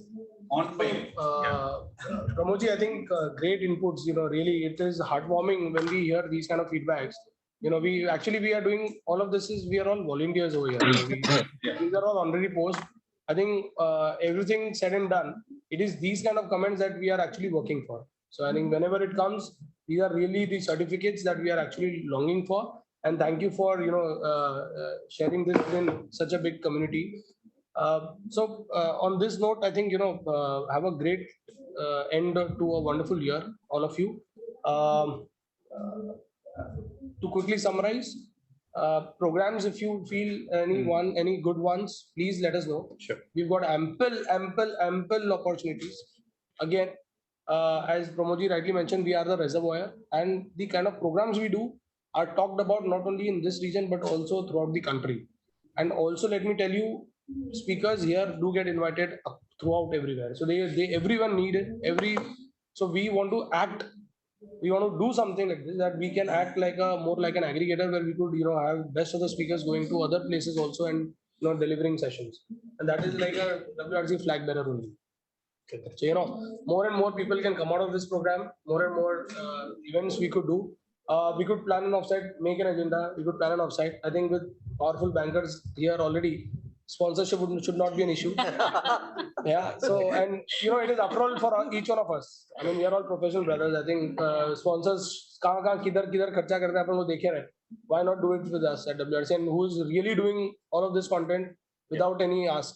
So, if really we could have good amount, Rohit, we have already discussed that wherever you get anyone who feels that, they could have been any sponsorship, I'm more than happy to go to a Tajland and do a program. I cannot charge my members more because we have decided that we will not charge them. But if you want to do something better and bigger, we can get into partnerships. It's a mutual win-win for both of them. They get a good audience. We create good content. And as 1.5 years, I'm telling you, this year we're gonna do lot of stuff. Our social media is on fire. If you just log on to maybe if you're hooked on Instagram, look at that. Look on LinkedIn. Twitter's is now fired up. Or very importantly, we have a Telegram channel called WRC Connect. Yeah. I would be happy that if you all can become part of that channel, you will get a lot of updates as to what programs are going, and they're no nuisance because like emailers, they tend to come in multiple formats. So sometimes you tend to mix the WRC guy, so you may just forget it. But Telegram, these would be like quiet little notifications. They'll keep on coming in, popping up. You can see, you can keep a track. Anything good, you can join us. But the best part of channel is this: WhatsApp group mein kya hota hai, it again gets lost into entire thing. So if you could have that, I would send a Mishra ji, wo QR code idhar rakha do ek baar, so they can just scan it. Quickly you can join on the Telegram channel if you cannot find the channel. And that's it. Have a great year. Archana madam, amazing year, really. Hats off to Archana. Great one. This year, we have taken up ideology of pride. Pride is, we are entering 75th year of ICAI of our existence. We are as old as the country is. Yeah, the republic of this country. We are as old as that, and in fact, therefore, whatever activities we are doing, it all stands up for the pride of this fraternity. And each one of you today are really, we are proud of each one of you. Pride therefore stands for perform, relearn, innovate, distinguish, and enrich. Yeah. So we have to enrich the ecosystem while we do all of these activities. So have a great farewell because all of you will share your insights. Just want to add. Yeah, I just want to add. Yeah, very valuable inputs you have provided to our group. Whatever deliberations are done, and at the end of it, if we can monetize it or give some 4-5 bullet points, and definitely this committee and this group will be the reservoir for WIRC, I'm sure, in the years to come ahead also. Thank you, Arpit ji. couldn't agree more with Pramod. Thank you, everyone. Thank Have a you. great time. Update Saurabh Admira mentioned about publication. This roundtable group has been contributing 3 most important innovative chapters in the Central Council's publication guide to bank audit for over a decade. And 3 most innovative chapters, including forex issues, including ALM mismatches. These are the new inputs, and it is going on for over a decade. So we are looking forward for this year also to have publication at the class. If you just want, you will get a commitment and it can come. We are more important. We are more important to find out good resource persons. It could be publication, it could be deliberation, it could be research papers also. Let me tell you, WRC is the front runner in giving research papers through through the council to various departments, including MSME departments, including recently we turned to the an entrepreneurship cell that we are already working very closely with, and also to the food industry. There's some MIDC and food industry something. So we've given a very strong representation, and it has been really applauded also. And we on 29th we are having another meeting for the same. So I don't know, each individual here is a powerhouse of some or the other, maybe a network, maybe a skill or whatever. It is just that when these minutes come out, anything relevant comes up, then we could deliberate more, we could work on more. Otherwise, it's like a start and an end affair. So I think for a conveners, it's a very important point. People combine these and present it up. We'll be happy to maybe 1 or 2 conversations, regular conversations, and then we could pick up.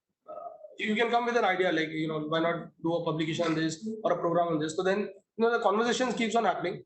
Otherwise, we are like in a pool of 2 lakh chartered accountants. So there's a lot of activity that we need to do. So we'd also like to thank Team WSC for support and especially making this room available. I think that's what the key theme of this group. Roundtable. Thank you. So all the best. Look forward to very Young team. Thank you. Thank you, everyone. Thank you. Thank you. thank you, Chairman sir. Thank you. Thanks, everyone.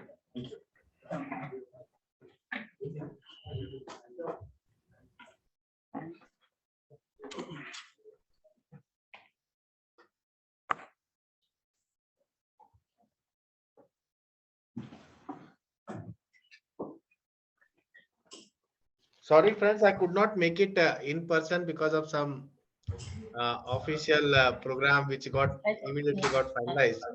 But thanks for sending me the link and join. Thank you very much. Thank you, Pramod ji. Thank you to have you. Thank you for joining, Pramod ji. After long. Thank you. So still something is left for us.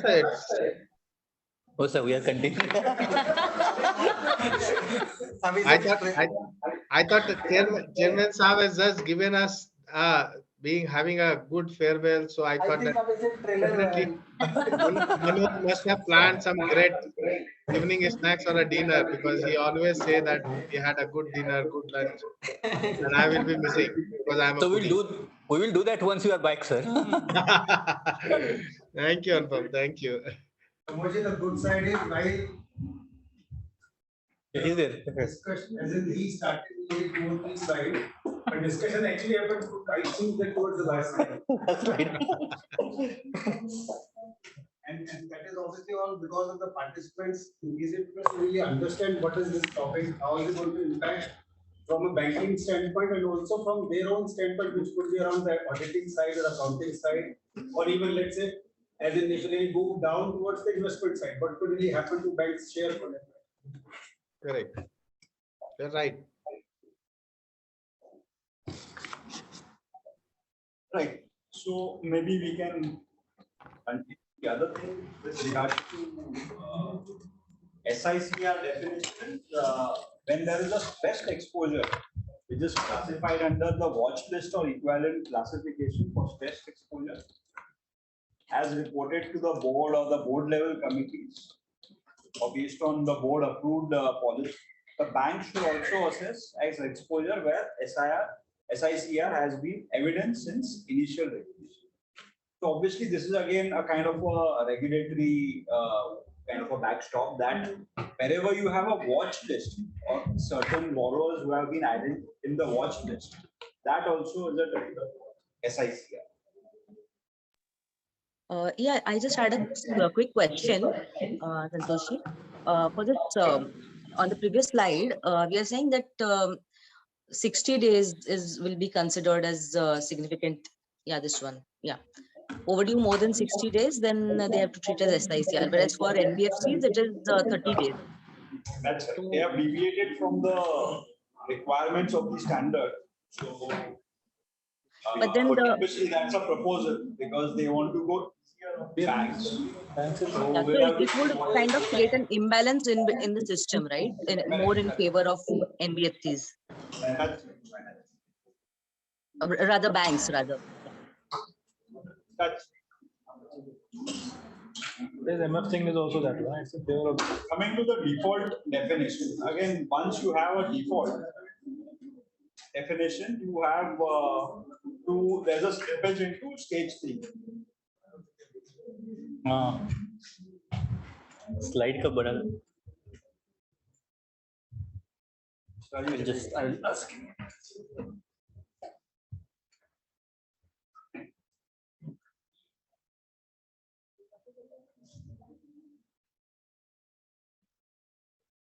Press on screen हो जाएगा.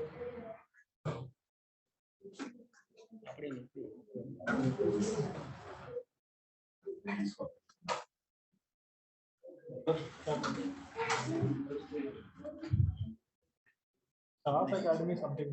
What is that?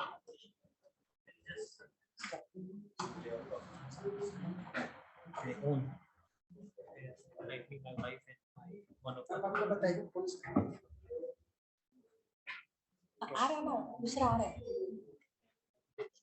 but along with that will be on writing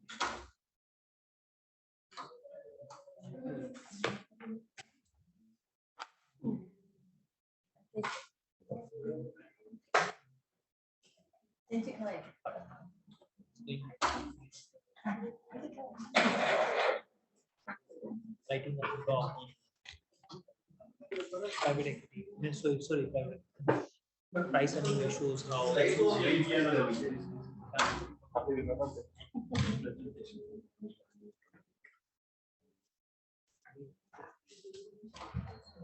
third wave is almost complete.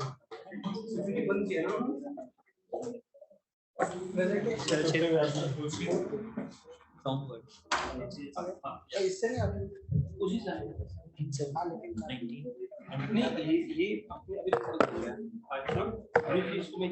Projecting 2100 and supporting with other fundamentals. And panel to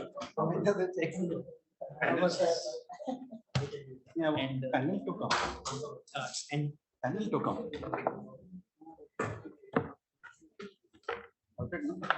I'm just saying panel to come. Where? To see the screen. Problem the relationship has been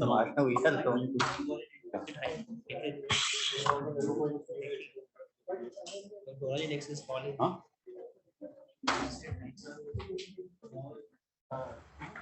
So with respect to default, definition of default, the RBI proposal is as follows. Stage 3 slippage occurs if counterparty is classified as NPA under the IRAC rules. So automatically, if there is a NPA classification, then there is a stage 3 classification. A counterparty loan has been restructured. So there is a restructuring by the bank, and if it is a monitoring period, which will come to again 6 months, it has to be continued. And if the bank considers that the borrower is unlikely to pay its existing loans. So basically, restructured loans would automatically classified as stage 3. As per the discussion paper, EIR. Now, generally what happens under Ind AS 109, The derecognition requirements of Ind AS 109 requires that if there is a modification, so there is a modification and there is a derecognition. But because 109 is not introduced in this discussion paper en masse, they have said that if the effective interest rate would continue as per the original year. So they have not laid down the derecognition type of a test for banks as such. Whatever card under stage 3, under IFR code, it says that you need to calculate on the credit impaired. That's right. It is not covered. That will come closer. In fact, I think so, like for the category for the inspection, they are mentioning the number. Yes. Yes. That's right. That's again a. Where's Praveen? Praveen? That's right. That's why the institute has also said that you align it to India to the extent possible. If you want to continue the way you are doing it for NBFC, have a parallel regulatory, kind of a minimum requirement. Set out the requirements for that. Get maybe an impairment a reserve or something to that, This is what Mayur you are talking about. So they have said that certain instruments can be with low credit risk. Okay, so contractual guarantees, okay, performance guarantee and bid bond guarantees, loan commitments and financial guarantee contracts. Again, they have also given a practical expedient where SLR eligible investments. Again, here they have gone with the premise that SLR investments are automatically low credit risk. Again, that's coming from the IRAC norms, but that's not obviously the case as we have seen in. But so here, Mayur, just come closer. She's taking it. So here category mentioned only SLR. So it does not cover a state like if I talk about discount bonds. Because discount bonds, we have a significant, some of the state governments have made the losses also. Correct. So those are not been categorized. That's why they have probably only mentioned about the SLR. But SLR also includes certain bonds which are issued by central PSUs, for which there may be some risk and history. So the institute has picked up on that and said that you don't give this kind of an exemption. You say that let the bank assess based on its policy. Low risk, credit risk, rahega. You set out the indicators and leave it at that. Why do you want to invent a rule that SLR, And again, it is only about SLR eligible investment. It is not about government. Correct. Institute. Correct. Only SLR, like GCST. Correct.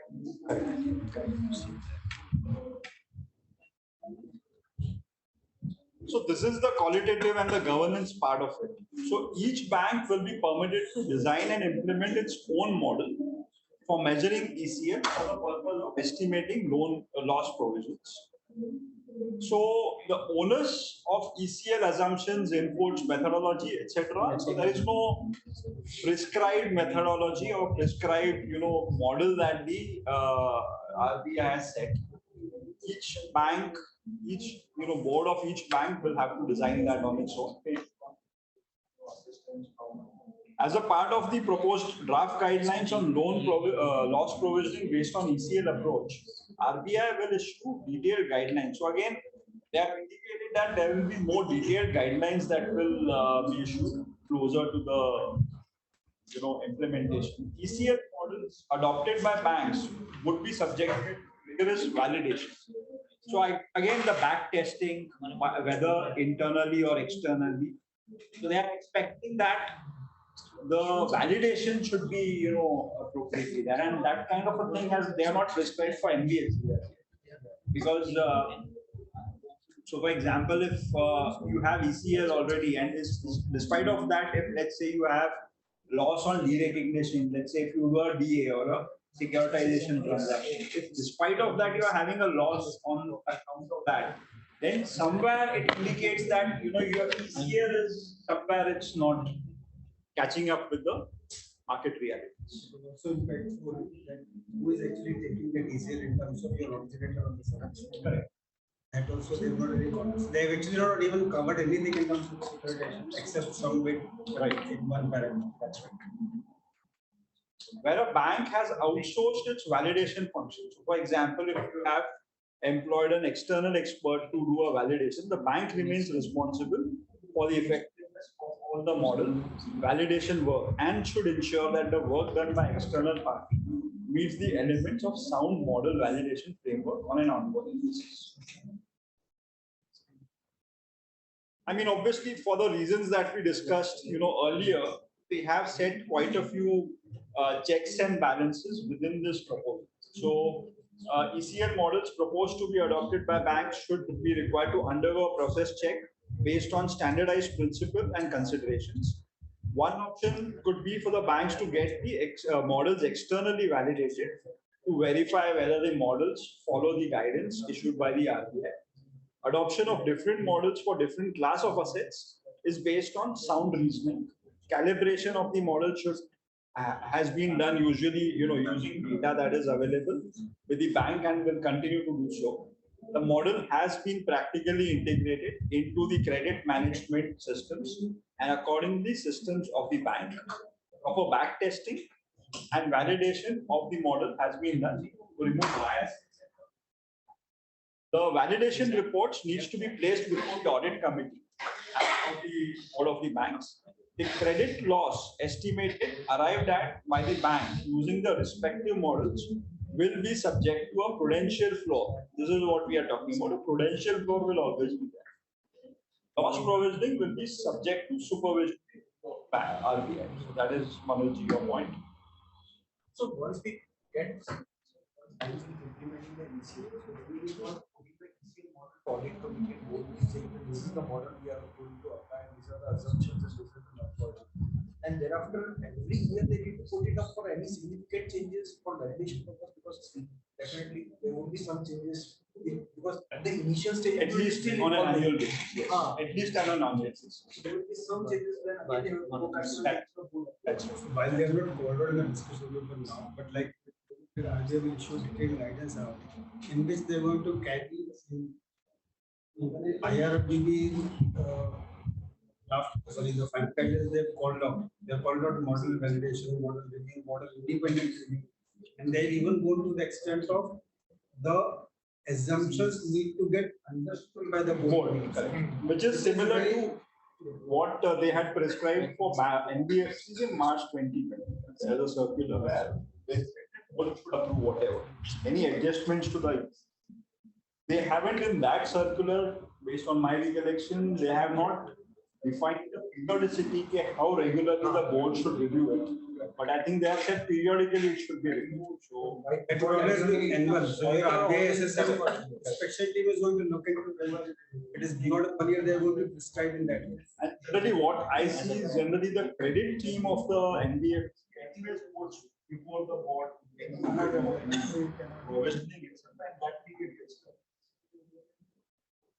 sorry. This is Mayur, your point that in the extant IRAC norms, basically the banks recognize interest income on standard assets on an accrual basis. However, interest income on NPAs are recognized on actual receipt basis.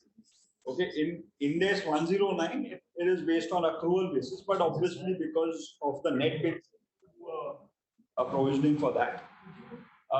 Under this proposal, the RBI has proposed that it should continue to be on actual receipt basis rather than accrual basis. Again, this is a deviation from the standard. So all the credit impairments, all the stage 3, whether it's a credit impaired originated purchase and stage 3, all those should be classified. They have not segregated it between originated and purchase. All the stage 3. So again, in the standard, you have a specific, a kind of a methodology for POSI, for purchased, originated impaired asset, credit impaired asset. So they haven't actually thought about that kind of a scenario in this. Because at least for NBFCs, it's quite because you keep buying the, I would say that like the restructure, which fall under the definition of new goals. The new goals is getting that is very convoluted. So we'll be following IRAC norm in short, or will there be a provisioning? I'm sorry, say that loud, please. We'll be following the same norm we have. Yeah. IRAC norm. So That that's is what what- RBI is saying, we'll follow the same norm, will not deviate from, will not follow. So what they are trying to do, based on our understanding, is the new IRAC norms will be based on ECL basis. They are not. This is not a part of the India's adoption roadmap. Okay, nowhere they have said that this is a India's transition impact. They are saying that they want to retrofit the ECL approach within the IRAC norms. So, which is why they want to have certain backstop and regulatory, minimum provisions. So ECL will be, fitted within the IRAC norms. So the question is, what about the smaller NBFCs? Because the smaller NBFCs today, less than 250 crore net worth, do follow the IRAC norms. They don't follow because they are not covered under index. So are we saying that even those entities will be then following this ECL, so to say? तो वो सब उन्होंने शायद उतना elaborate नहीं किया, सोचा तो रहेगा but elaborate नहीं किया इसमें. So non-static asset accrual, currently the thumb rule is at least from banking standpoint. Actually, Something is, so we should do it on actual, nothing to be accrued there. They have continued with that. They have stuck to that. But the last you said is the discussion there was proposal bank to propose. So stage 2 will be a difference. Stage 2 is it? Yes. Stage 2 will, yes. The stage 3 is like what वो तो समझ 90 गया. days repeat. 90 days. But at least privately it looks bit easy and confusing also. What to be done? It will take time to absorb. It will. But the point what he is highlighting, I think it's a carve.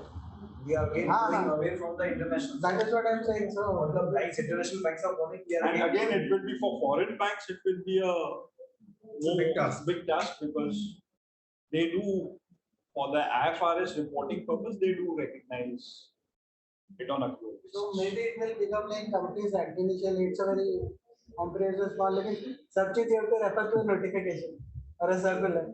So everything is governed by a circular. So act तो पूरा पढ़ लिया. But you wait, कल रात को भी circular तो नहीं आया. I mean, personally, I look at it this way that they have taken this step in a right direction. अभी वो सब issues will, as in things, they will go. Things will. They don't want to give up on the regulatory, backstop that they have. Some kind of a hybrid will emerge. As Manojji said, this is a kind of a unique idea. So there will be dual reporting permanently, apparently it seems. For your foreign banks. Yeah, foreign banks. Not only foreign banks, but also Indian enterprises who often have listing abroad. So because of that that listing, they need to do it. There are many banks. Many banks. All banks who have Foreign listing. Yeah. Yes. So there will be dual reporting or triple reporting. So there are teams which are looking after India's reporting or Correct. reporting. That is what I'm saying. Yes. Standard reporting to चलती है parallel. Correct.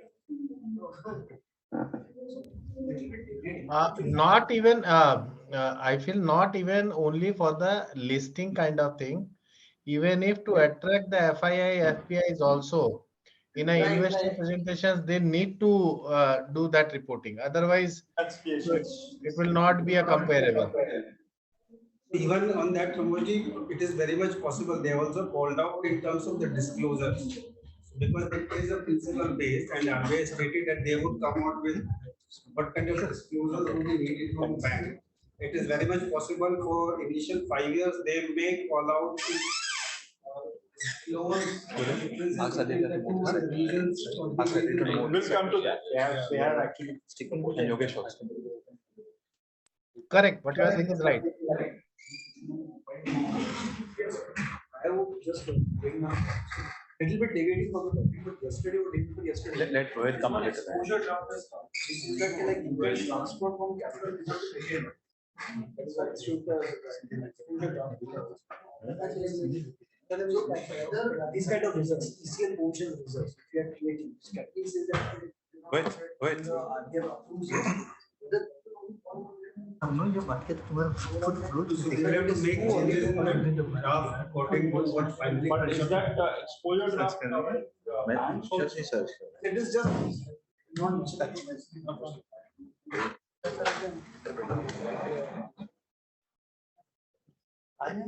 Okay. The next point is with respect to upgradation of stage 3 assets. So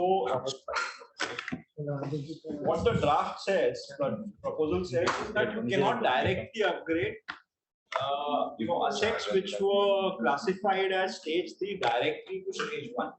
They have to be routed to stage 2. Okay, even after the irregularities have been rectified. So this is going to be continued for 6 months. That is the cooling off period.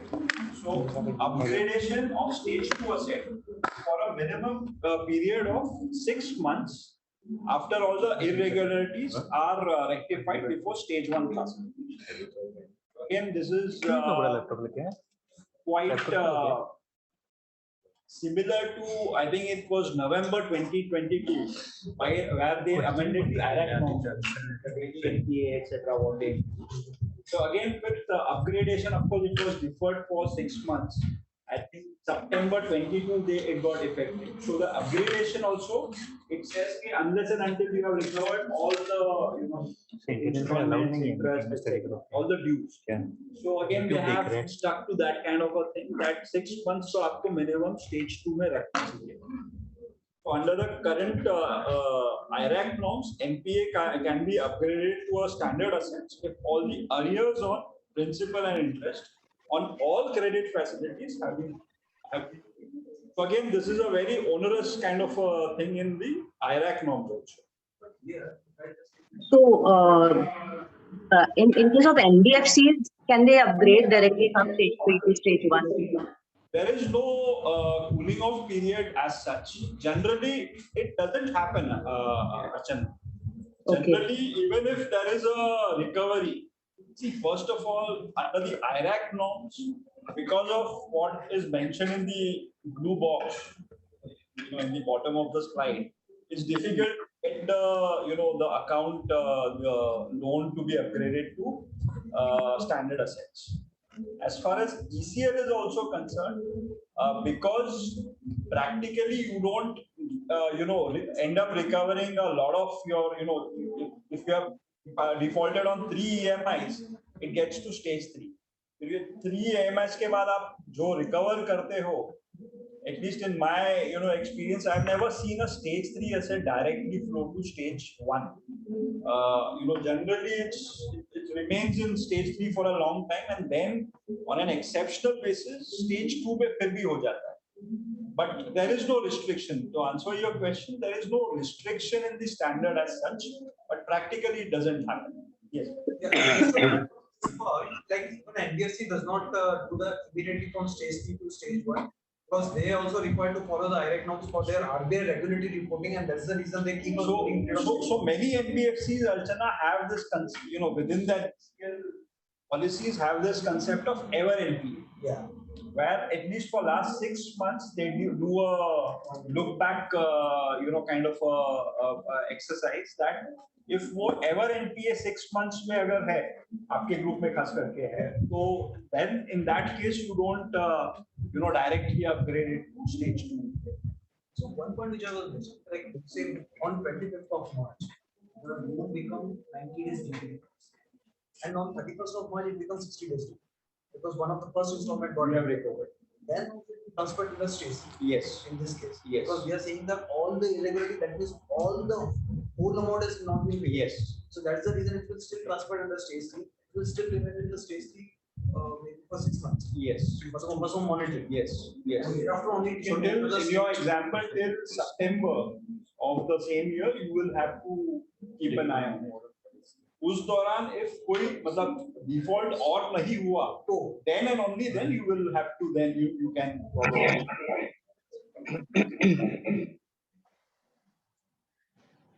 So, moving from stage 3 to stage 2, it has to stay over there at least for 6 months, even if it is performing well and No. So stage 3 to stage 2, all irregularities need to be clear. So means that means whole amount need to be get paid in full. And उसके बाद 6 months. उसके बाद 6 months, then it will move to stage 2. means compulsory उसको stage 2 में रहना ही पड़ेगा 6 months के लिए. Yes. That becomes your monitoring period when this remains in stage. Okay. No, but let's understand this. See, if a person has defaulted for 3 AMIs, AMI's default cannot be just a temporary kind of a thing. That means the person is in financial distress. Maybe if somebody, if he has done something drastic to get his liquidity or money, then he will practically be, in stage 2 or stage 1. So this is, generally it's prudent to have that ever NPA kind of a concept. Okay. Ayur, just come here.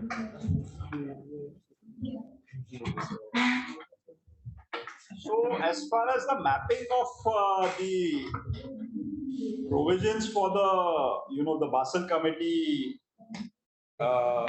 this guidelines is considered. Stage 1 asset, they have classified as general provision. Now this general provision or specific provision is important from a capital adequacy perspective. Stage 3 asset provision have been classified as specific provision. Stage 2, now what happens, how do they deal with stage 2? And this is this was a difficult issue for the Reserve Bank. What they have said is the approach for stage 1 and stage 3 are treated as general provision and specific provision respectively. For stage 2 provisions, there may be 2 options and they have invited for comments on this. Treat the entire stage 2 provision, including the additional provision for prudential floor, as general provisions, or alternatively, treat the estimated ECL provision without considering the additional prudential floor as specific provision, while permitting any additional provision held as general provision. So either you keep it simple that the entire stage 2 provision is general in nature, or you split it up into 2 parts. One is whatever is required based on purely ECL, that is the specific provision, and what the RBI has proposed for the prudential floor. Prudential floor will come to in subsequent slides. That will be specific. That will be considered as general provision. Now, why this classification is important, that also will come to this. That is for capital adequacy. Coming to prudential floor.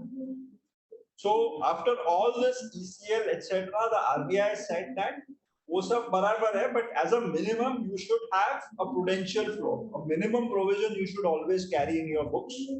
What is the prudential? What is the prudential floor? They have asked. They have identified 3 approaches alternatively. The first one is a financial asset should be treated as secured only to the extent of the distressed value. Again, I think earlier we were talking about valuation, LGD, etc.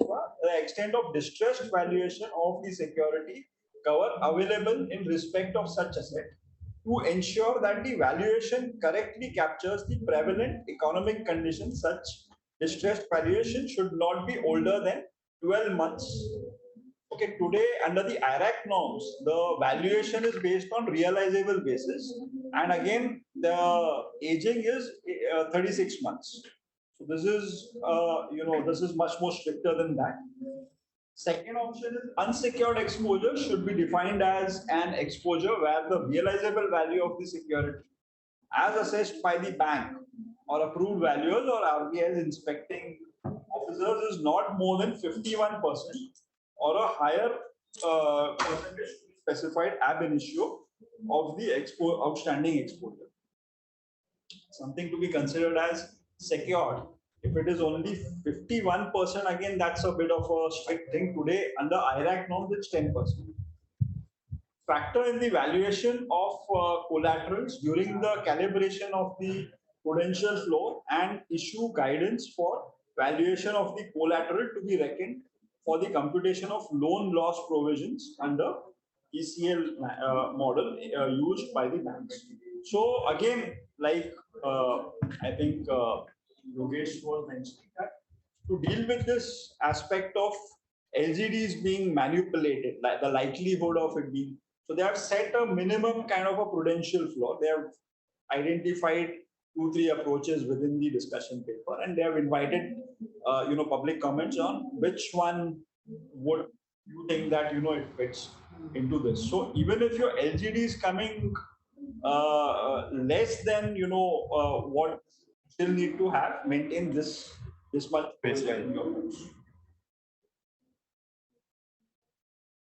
I mean, RBI is never going to give up on prudential floors will always be there, because even in Basel they have mentioned it. So whatever pillar 2 is, it's always on top of pillar 1. Correct. But having said that, technically from a purist perspective, this is a kind of a deviation from the standards. Correct.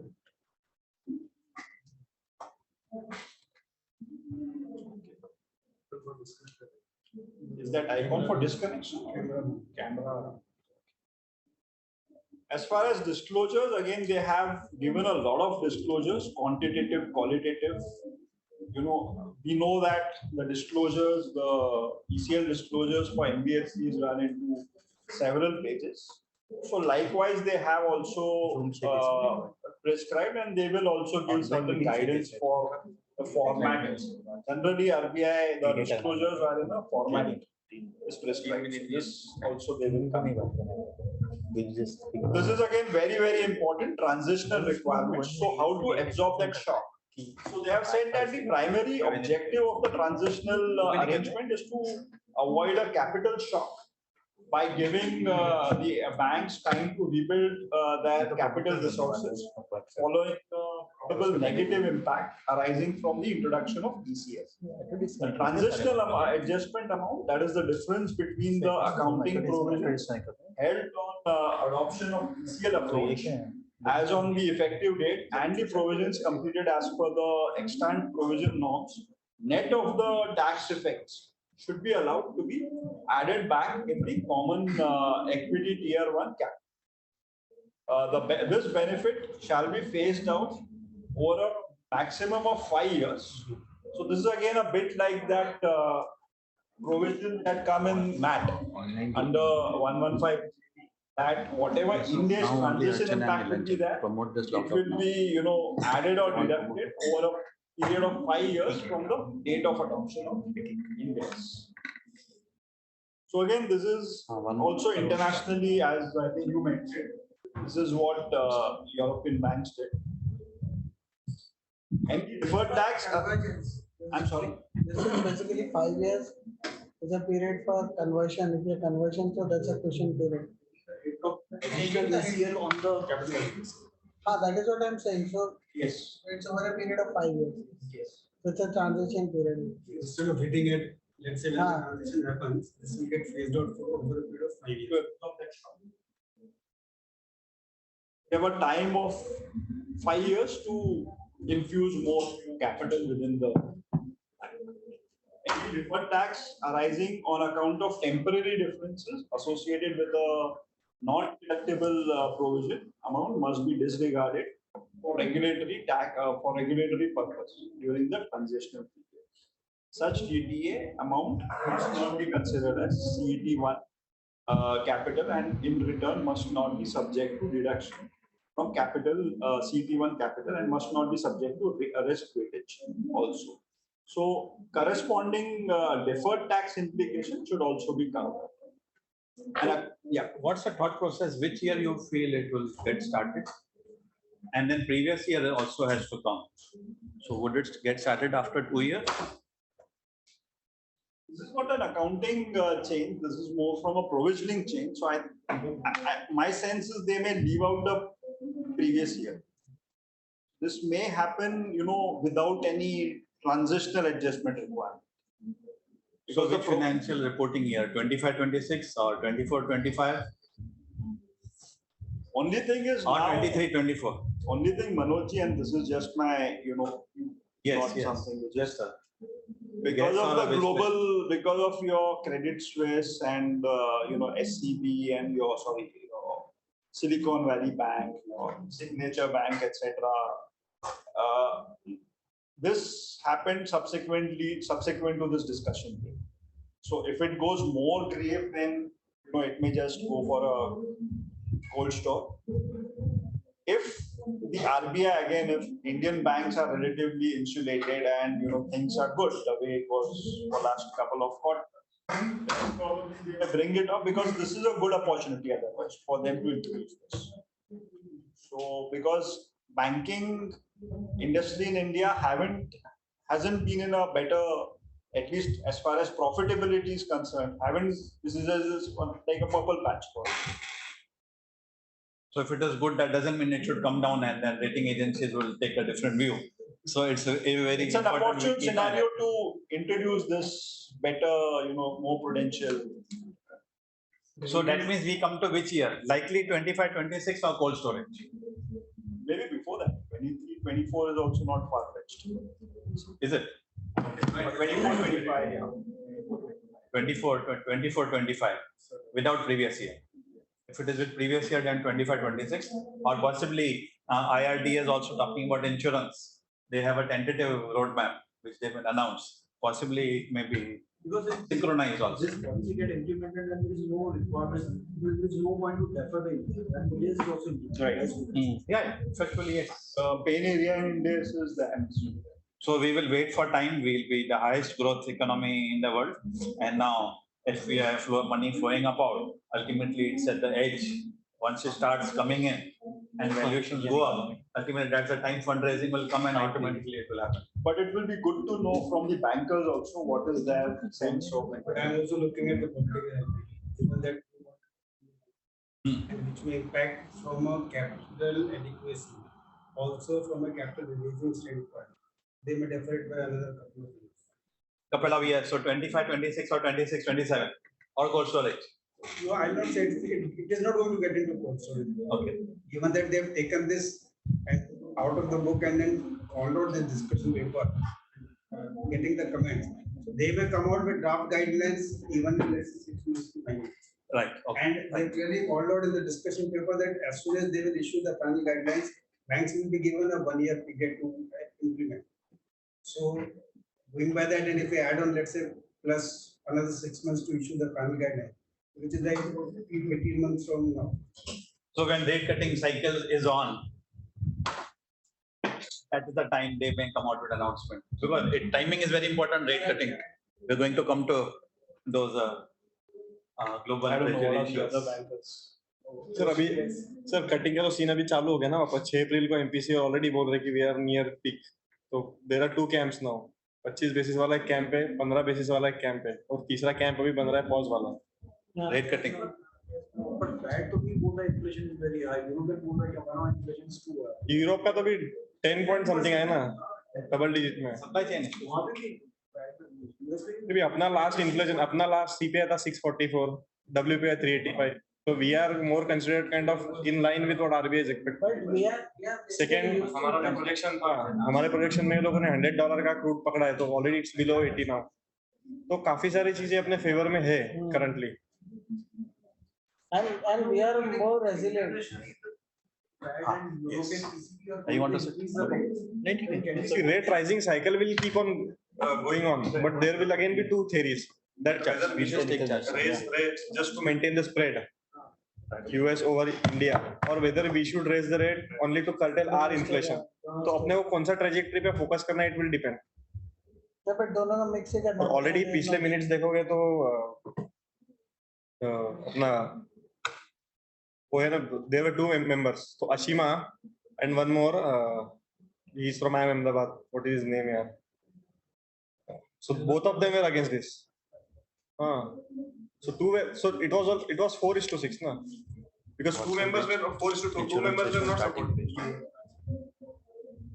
So with this time also Ashima will have some commentary. But Fed will also increase it for Fed का तो अभी 2 दिन पहले आया ना 25 basis किया है. But अभी current corridor Fed का 475.5 which is again 2007 के level पे लोग.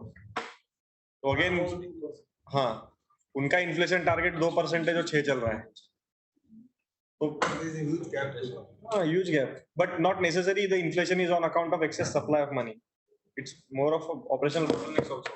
और हमारा तो net durable liquidity 8 trillion था, वहां से अभी परसों 1.25 लाख करोड़ का था, कल का भी कुछ 70-80 हजार का था, कल तो VRR हुआ 652 पे, negative हो गया तो. So ours is anyways running in deficit. मतलब repo की है. Okay. So RBI is infused money at weighted average cost of 6.52%. Yeah.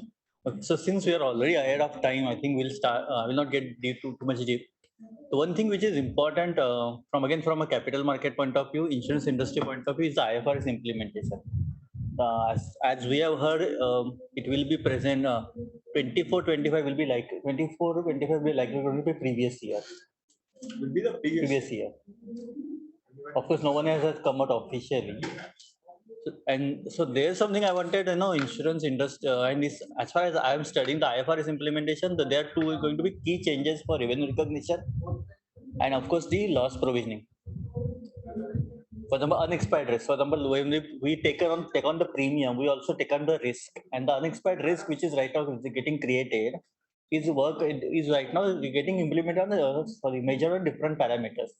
And IFRS right now clubs all the similar assets together or similar liabilities together and is creating a provision which is going to create a big impact on the balance sheets and revenue, especially the revenue statements. So I'm also new to insurance industry also. So I wanted your opinion also, views on that. At least in the the IRDA is, I think, quite keen because they of course have been waiting for the new standard. LIC, because the pre-IPO LIC was not in favor because obviously they had, you could not have asked them to implement a new standard and then that would have got a thing. Now LIC probably may not be that resistant because largest stakeholder is LIC. Yeah. As far as the technical thing is concerned, see, so far as the main this thing is, yes, there will be a bit of a deferral of revenue. Why? Because premium, there is a bit of an unbundling that is required. Because basically, simply put, there are two, so it requires you to unbundle the insurance part and the investment part. Yeah. Typically, you would have a bit of a mix of.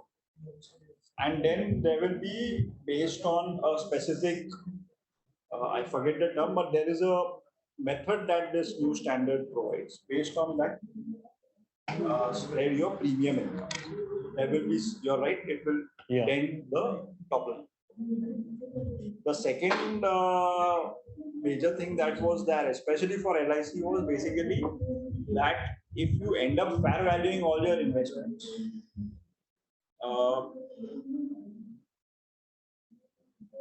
so, and of course, you can correct me if I'm wrong. The surplus of the insurance company, as per the regulations, has to be allocated to this policyholders fund, and then a percentage of that goes for as a bonus for that.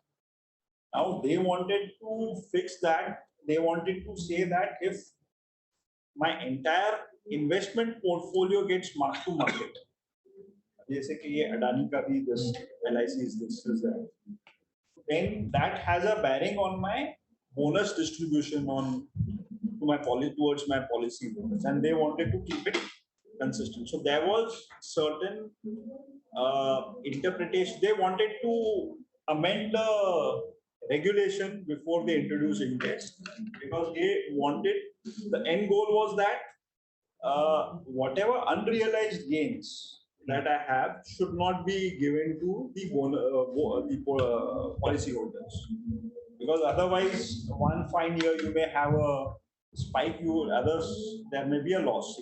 So they wanted to have that regulatory change. I don't know whether that regulatory change has yet happened.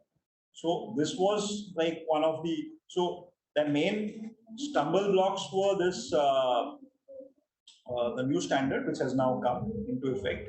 LIC का IPO भी हो गया है, and now this regulatory, I think that is something which probably they may fix in a couple of years. Because again, for general insurance, the unexpired risk reserve which is getting created, I think that the kind of valuation which was there earlier in earlier standards and the kind of IFRS requires, there will be huge difference, especially with general insurance. Problems, especially for your own I don't Indian know the insurance. actuarial part may have significant changes, but we can of course subsequent session we can focus more. Okay. So can I request Yogesh to throw? No. No. This regarding particularly on International global developments and in context of wild fluctuation in treasury yields over the last few days. The current situation last week's and what is the expectations of the future based on real impact on a bank's balance sheet and also the stakeholders and the rate cycle. Upon several And you said you can explain it in a very simple way. I'll just try to. You can use a few slides or a laptop. Not needed. Yogesh, short or simply, you just for the time also. So I'll just start from the latest to the oldest. With the assumptions, some people know treasury in and out. Some people don't know much about treasury. So we'll start from the recent one to the oldest one. Probably I'll just try to cover. Include SVB, include Credit Suisse, UBS. Yeah. Even Deutsche. Yes, that's it. So yesterday the stock has fell 9%. So and then open house, any questions? So, by anybody. So practical flavor में आ जाएगा. On bond side, there is not much movement since last 1 week. Indian 10-year GSEC is somewhere around 734, 735. It went up to 740, but it has not breached 732 on the downside.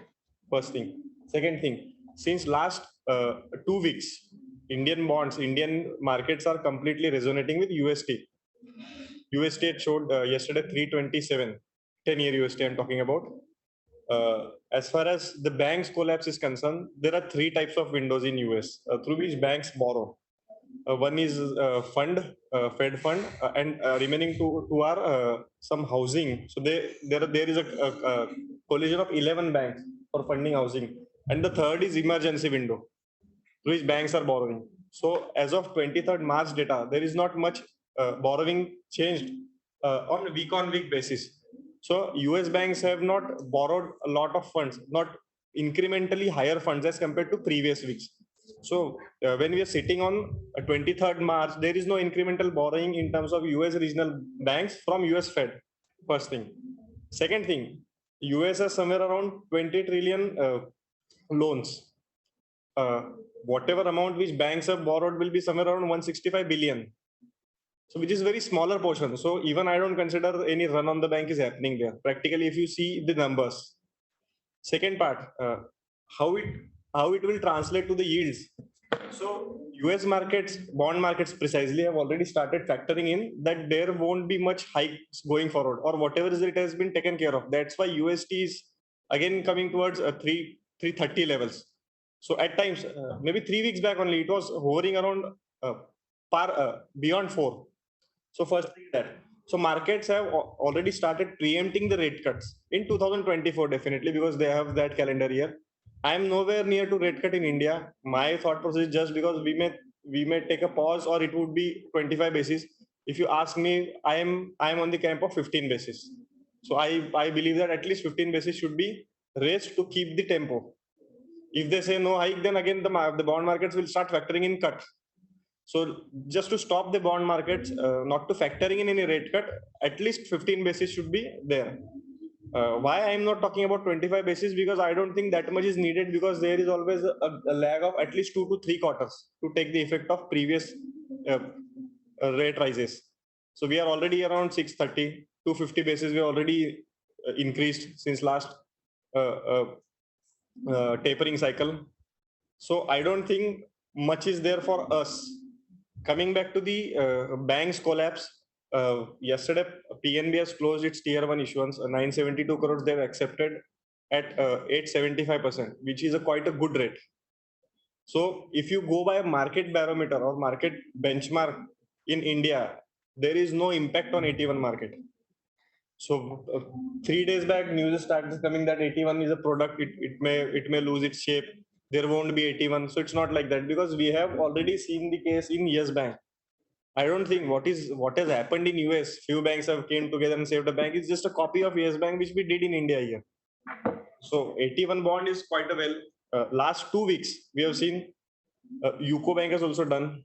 SBI was supposed to come, but they're not coming. So 81 is very well a stable product, and it will remain in India. That is what I think. These are all PSU banks you mentioned. Yeah. So what difference it will make? So practically it doesn't mean that if a PSU bank, otherwise the impact would have reflected in terms of premium. So if you say that there is a dent on 81 product, TNB could have raised it beyond 9. Actually, it's not a question of dent on 81 product. It is a question in a PSU bank. Government has always been ready to underwrite by fund infusion, and even in case of banks where the percentage holding has even gone up to 90, 92, 95%. Government is not infusing any funds. I'm telling you. Bank of Maharashtra is of a PSU bank considered as good as it's CT1 capital, no? It is considered as good at 100% guarantee. Government is telling banks to raise equity. Private bank, what rate it is, considering the Supreme Court pending issue of Yes Bank, can make an impact. As long as the case is pending, we don't know when it is going to be decided. Sir, 81 has only one clause which is getting disputed again and again. Again, Yes Bank case has a different, a completely different stance. I'll just reiterate that. It's not about 81 bond. In Yes Bank's case, the final scheme of reconstruction, the clause was missing about the right of 81 bonds. So that's some completely different subject. Many people are talking about 81 bond and Yes Bank together, but it's not a 81 bond has a clause to write off. It's about the Yes Bank's final scheme of reconstruction has no clause that 81 bonds will be written off. 81 bonds were written off by the administrator before it was given to state bank. So it's a little technical. Administrator had full powers, but that has to be documented. And the point is, the fund infusion came after write-off. If the right was not there, the pricing of fund infusion would have been different. Same case is Credit Suisse. Same case is Credit Suisse. So Credit Suisse equity holders are getting 3 billion. The deal negotiation starts with 1 billion. Overnight it is becoming 3 billion. Government is brokering that deal. Understand the deal structure. It's not a bailout, it's bail-in. But it's not the same. Here there was an issue. Here there is an issue of a run in Credit Suisse. Yeah, so Yes Bank was also run, na? No, there was no run at all. No, it's not there was no run. But it's no, not at all. That was all speculation. No, sir. I'll tell you. No, I'll tell you. Indian authorities have said Yes Bank right before a run starts. See, run is something which is always a reaction to something. Run issue was in ICICI Bank case also. So that was good, sir. When rumors were spread, it did not happen. There were lines on ATM. No, sir, but we have to see the trigger of run. In Yes Bank's case, it was a major credit quality, major governance issues, which were identified, and before run starts. Credit quality was there in PSU banks. Yes Bank and SBI have given loans to the same parties in most of the cases. So there was no credit quality issue. In which bank? In Yes Bank. There was no credit. No. The credit quality issues in most of the banks were the same. There were same lenders. SBI had given to the same party. UCO Bank had given to the same party. But Yes Bank, it was purely fraud when they had given the loans to this bourgeois company. No, that happened in most of the banks where forensic is there. So we can't say most of the banks. Yeah. See, we cannot equalize each bank's exposure to a corporate to other bank. There could be many things which are in play, including security with unsecurity, and the terms and conditions clauses which have been added, plus also the recovery efforts or the recovery mechanism taken by respective. Once the management changes, there is a queue of bidders now. Everybody was keen to take stake in that. Once the management change, it's the same bank, and people say that's the most technology advanced bank. Most of the payments of India are done by Yes Bank. So it's only you like a person, you don't like a person changes. We should always see from asset liability mismatch and the proportion, because it's not really what you're saying, it's asset liability mismatch and how, like retail exposure versus corporate exposure, wholesale versus retail. It has to be right mix and right kind of exposure. If you're too much weight on some corporates, which create much exposure for you, then it creates. So that's a see equal amount may be given, but a smaller bank weightage will be very high, and they are more prone to getting a there is a bigger risk. They will not be Diversification going, and concentration. There's always a risk. They'll not be a going concern. That may not be for SBI and others. They will still remain a going concern. That is episode. So I have one question. Like, what has happened? They are taking the deposit from startup. Because deposit is always taken from the owner. But they were investing in the treasury bills which are going to mature after 10 years. Although they might. So they were investing in treasury bills and. Yeah. But my point is that, like, when they would be preparing the ALM, so they would be mentioning the demand, liability is payable on demand. So it's just sitting in the first bucket. AFS category cannot be, everything can be sold over the first bucket. So there will be definitely a big mismatch. Correct. Yes. The treasury bills and the MBS instruments. AFS or STM? Ideally, it should be STM, but they had classified. But the question is coming on the same practice. Everyone is asking the same question: what has happened? What regulators have done? What their risk management was doing? Then someone has started sharing the photos of the risk CRO. Lot of things are happening. It's a completely mismatch. Same question. In our context in India, we have I think 5% threshold. Maximum 5% negative we can go on either side in the bucket.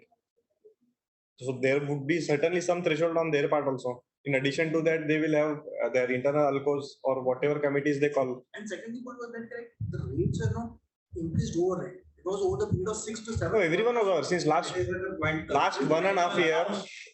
Entire world is on retailizing cycle. Exactly. And the whole world was like category for the America. Everyone was aware. Like there was a big stimulus package which was issued at the time of COVID. So we were moving like whenever a quantity tightening is going to happen, the rates are going to increase. So no alco committee has taken anything. So board has not taken any action. Regulator has not taken any action. We were waiting till the banks fall. Exactly. Exactly, we were waiting, and it was a prognosis. It has to happen. At least every 15 days. At least 15 days. So ऐसा भी नहीं कि if you do miss out, can you miss out for such a longer period? Regulators are taking it one. Alco ने छोड़ दिया. They are saying that they are the best regulator. They are not able to find out. I'll not quote names, but I'll not quote the names of the banks. But RBI is asking ALM and liquidity status every day to some banks in India. Every day, I'm telling you. Yes. After this SUV. No, not SUV. It's from 2020, 1st March or whatever. So March 20. I think six to 7 banks have been submitting this every day. They're supposed to give the statement by I think 10 or 11 morning. So they ask on a daily basis, on ad hoc basis also. Large private banks. Ad hoc basis also. अचानक की वजह मेरे को So this entire thing boils down to a conclusion, or I should not say a conclusion, but a viewpoint that we are trying to migrate to index just to match someone's comparability. But at the same time, index is not a measure of robustness. Where we have seen banks falling apart in other countries who were known to be the leaders or leading nations in the advanced reporting mechanism, advanced risk management systems. On the same way, our approach was that we are still maybe few years behind, but still our pillar 2 has sufficiently covered many risks. We've seen banks falling apart, but I don't see a near history apart from GTB. We have seen any bank collapsing completely. GTB was also taken over. But Yogesh, that is what that time I was also saying the same thing. Accounting at least has nothing to do with business sustainability. Both are actually, everybody gets confused. Rohit, I will come to it. It has nothing to do. It's not that. I'm not saying business sustainability, how it comes, accounting plays a support role to business. But when there is a monthly reporting, quarterly reporting, based on accounting and reporting, business works because funding comes by the investment banker or the lender based on accounting. So it's an integrated process. We don't say it as nothing. Business is more important. I'm saying it is. Business earns a profit. But investor, whether equity or printing phase now, they look at financial reporting. So if you are, let's say, manipulating on what is being shown on वो mechanic का case देखो ना sir, वो mechanic का case देखो, वो bogus garage से लेके सब रिपोर्ट किया उसने. It's a fraud. I'm telling you many example. When we were in money printing phase, India में देखो हर स्टेट में रोज एक स्टार्टअप का न्यूज आ रहा था. Why there are no startups? क्योंकि 10.5% वेटेड कॉस्ट ऑफ फंड्स हो गया NBFC का. शैडो बैंक से स्टॉक लेंडिंग. बैंक्स रेस कर रहे हैं 8.5% के नीचे बैंक्स को बॉन्ड नहीं मिल रहा है. No, but SVB got a rating also. They got everything plus. A week back, you will see everything good. So therefore, I'm saying. So whenever you give example, I'm not saying. A month before the CEO sold off his shares. नहीं sir, वो तो 1 साल से बेच रहा था. He was selling since last 1 year. What is happening in future? How your accounting has nothing directly proposed. We are directly saying कि अगर accounting, अगर हम IFRS से accounting कर रहे हैं, तो मेरी accounting अच्छी रहेगी. IGAAP से कर रहे हैं तो बेकार रहेगी. This is the question. But then this is totally wrong. Yeah, that is true. Yeah, the method. Proper accounting is different, and accounting method, type of method. Proper accounting is more important. Method is separate, but proper accounting. Today also people. Yes, with matching concept. Yeah, with matching. Today also cash flow accounting. There are many corporate who do cash flow on a daily basis. Yes. Without that, they don't. Old Yes. Indian others से हमारे को cash से मतलब है, रोकड़ा कितना है? Right, Partha system of Birla's, it worked Who is doing last without job? accounting standards. Do a cash flow. उसके बिना they don't go by. नीम जी की बुक में क्या है और आपको जो दिखाने वाली बुक में क्या है, that is all. तो सर उन दोनों के डिफरेंस की भी एक बुक होती है जिसको ब्लैक बुक बोलते हैं. Yeah, true. So they have the pulse how whether business is growing or not. Profitability is nothing. Cash कितना generate हुआ नहीं हुआ, they keep a pulse. There are quite a few small, big corporate. Everybody is following. But Yogesh, what happened in? So Deutsche has a rumors actually since last 10-15 days. On Friday the stock slipped 8-9%. But actually I am waiting for next trading session Monday because all other banks have also slipped 3-4%. So let's wait for a couple of days because how the scenario is built in case of Credit Suisse was that first their CDS burst. So CDS का premium 830 हो गया था, 830% हो गया था. तो first वो हो गया, उसके बाद में 1.5-2 घंटे बाद न्यूज केम. बट डॉइचे में इतना प्रीमियम नहीं फटा है. डॉइचे का जो CDS प्रीमियम है, it is at the level of Covid now. So we still to figure out what is happening. What is the expected loss in Deutsche Bank? I don't know. Worst case scenario. I don't know. Worst case scenario. Exposure कितना है? I have simplified actually, but Yogesh not करना पड़ेगा. Worst case scenario. See, अभी वो लोग भी तो model they. So every nation is coming with the same model. Every region is coming with the same model. So you belong to the same fraternity. Let all other banks to gather together and ask them to bail in, bail out. Sorry, bail in तो bond order कर देंगे फिर write off करके. By 10%, almost 8-10%. नहीं तो so they belong to the same category. So the risk of contagion keeps on running because nobody knows कि derivative exposure किस पे कितना है. Unknown risk. They are taking over. They are taking over a good asset and a good franchise, a very attractive valuation. CDS still banned in India. Obviously not yet allowed. CDS is there, na? Yes. So last year February में circular was there. May में उसका implementation भी हो गया. FIMDA has created a committee. Fixed income money market. The counterparty has to be a bank. It cannot be. No, so the guideline runs like I am a part of CDS committee in FIMDA. So the guideline runs like that banks can write a CDS. Corporates can write CDS only based on their exposure. So if they have a credit exposure, then they can write. So earlier corporates were not allowed only. So now perhaps they've opened it for corporates. Again, they opened this up for insurance also. So insurance company can also write CDS. Currently there is no single trade has happened. No. So I think on 6th or 10th March, FIMDA has uploaded the final guidelines, which we had drafted and shared with FIMDA. So a trade has to happen. Last trade in CDS in Indian markets has happened 10 years back. But based on the discussions which we had, India is still not for a CDS market. Because if getting back to the bonds, what has happened? Government has changed the taxation of mutual funds. So again, mutual funds will stop buying bonds. Companies will stop issuing bonds because there is no market. Banks are not getting into bonds beyond certain limit because they have MTM. Because Indian regulation doesn't allow to hold non-SLR bond in HTM book.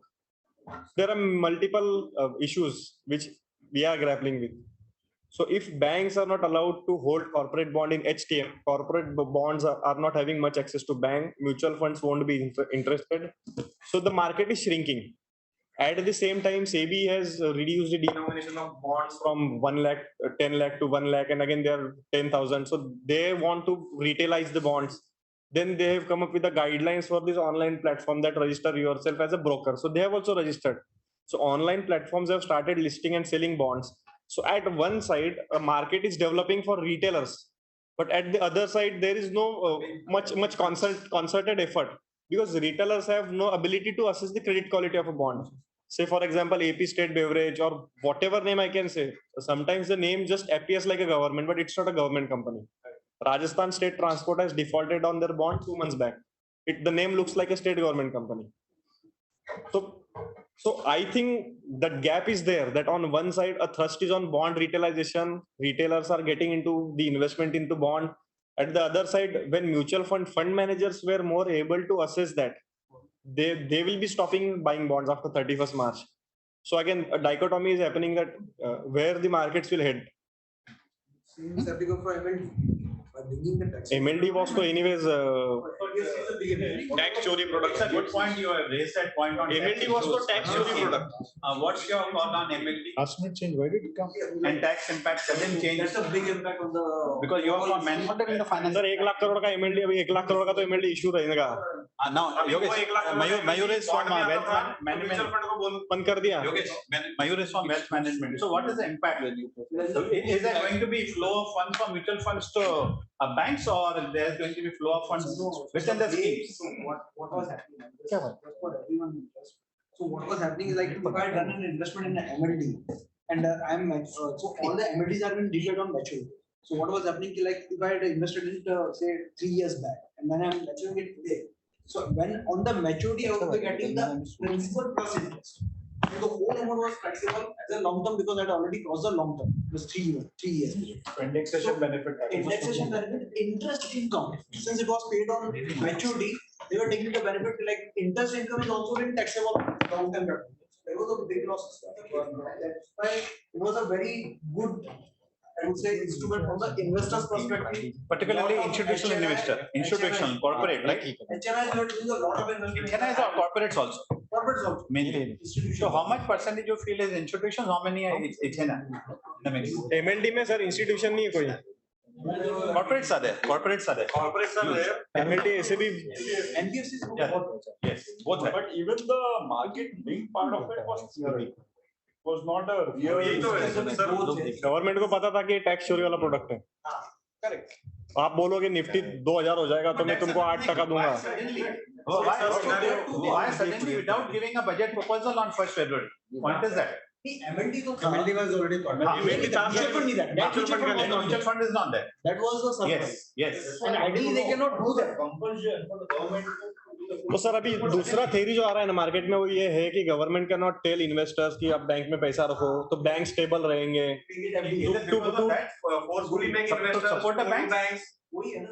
Indirect support है ना sir. तीन महीने में पिछले 3 महीने में RBI का bank के एमडी के साथ में 2 मीटिंग हो गया. The outcome was mutual funds are taking away the bank FDs. Everybody is aware. इस पे आई थिंक कुछ रिसर्च पेपर भी आया था. Some paper was there. I think RBI और एसबीआई किसी का था. हाँ. ज्यादा फायदा है ना म्यूचुअल फंड में. So that means we expect a flow of funds from mutual funds to banks. तो सर टैक्स आर्बिट्राज खत्म हो गया तो जो इन्वेस्टर है उसको तो बैंक का नाम पता है और 10 ही नाम है. आज तो इतने मर्जर हो गए कि 10 बार. There was another view that they are going to shift within the mutual fund only from a scheme of short duration to longer duration. नहीं सर वो आर्बिट्राज में कैसा है? Because longer duration, why? Because when the rate cutting cycle starts, so then there will be the increase in the prices of the underlying security. That was one view. Acha, now because time is running out and we talked about various viewpoints here, 360-degree approach. I will share a few more important viewpoints. Most important, world leaders on banking crisis. President Biden, our banking system is safe. US Treasury Secretary Yellen, US banking system is sound. Fed Chairman Powell, banking system is strong. Swiss National Bank. Problems of US banks do not pose a risk of contagion for Swiss financial markets. ECB's Lagarde, equipped to provide liquidity to the financial system if needed. French economy minister, US bank failures pose no risk of contagion for European institutions. Dutch Prime Minister Rutte, very unlikely we'll have a new banking crisis in Eurozone. Dutch, you mentioned a bank with a similar name, right? German Chancellor, the banking system in Europe is stable. Meanwhile, Credit Suisse sold for the prices we know, and 200 banks in the US are facing similar risk as one of the banks which went for bankruptcy. So defaults, swaps are hitting 4-year high, and disconnect between the leaders and the reality and wonderful insights 360 I'll just take a pause. Perspective on everything. आप सिर्फ last 2 दिन का Janet Elon का speech देख लो. उनका क्या होता है ना, शट पीरियड होता है. तो जैसे 22 मार्च को उनका पॉलिसी हुआ FOMC, उसके बाद उनका शट पीरियड खत्म हो गया. उसके बाद एक मीटिंग में उन्होंने बोला कि we are going to save everyone. फिर नेक्स्ट मीटिंग में बोला कि we are not going to give any package. फिर थर्ड मीटिंग में बोला if needed will give package. If you figure out this thing, last 3 दिन में जेनेट एलन के 4 भाषण हुए. आप सब देखो, they themselves are not firm on their opinion. And actually, what I'm telling is nothing but Bloomberg has published. US is still not able to firm up on their stance on whether what to do with the small depositors in the regional banks. And second thing, Bloomberg ने ही publish किया था कि first time जब regional banks का crash हुआ था, so regional bank के CEO और CFO have started buying their stocks. They bought heavily. उसके बाद में वापस second wave of crash हुआ. So अभी क्या है कि we just can't say anything. At least 2 weeks, 3 weeks ऐसा ही जाने वाला. हाँ. And if someone is very confident, then actually I'm doubting on my own experience. We are indeed privileged. Yogesh had an international conference where RBI governor was present recently. So. नहीं, मैं Egypt में नहीं, मैं Dubai गया था. Egypt में भी didn't go. Egypt में तो कोई मतलब काफी कम गए थे इस टाइम. फिमडा में था. So kind of off-site, हाँ? But good. 4 घंटे सोने को मिला सिर्फ. Off-site वैसे ही रहता है. 4 घंटे सोने को मिला. Off-site is like that. And how off-sites are like that. हमारा तो इंटरनल प्रेजेंटेशन ही है. Before closing, one point. Join our hand in at least. Yeah, certainly. Hats off to all the authors. And first is I would commend Santosh Malar, author of 7 books and huge number of research articles. Huge number of research articles published in the best of professional journals. What is that book? That is what Anirudh. Which all of us are reading. And author Yogesh Satpute, doctor, contributing to guides to bank audits. I'm not doing much on bank audit now since last 3 years. Continuously, yes, but always. I'm still part of the publication group, so that chapter I have to write. Yes. He aspires to write a book. So I think encouragement starting with that is our think tank group. One member is we are really proud of. Many, yes. Help with the process, I help you. Yeah. We'll be having multiple book reading sessions. That's why I asked Santosh, have you brought your books? Huh? So everybody should know. And so. But sir, mine is not professional. Mine is a short story that too in Marathi. So. But it's really, really wonderful. Huh? What is that book? Yeah, we can talk about it. We can talk about it. You can share autographed copies off-site. Yes, off-site. See, at the end of the day, what do you start with? You start with a goal. Any goal. So we talk about financial goals. So what is this done with? It's done with a view to help you holistically achieve your financial goals. regardless of where you are, regardless of who you are. So even if you're not a finance expert,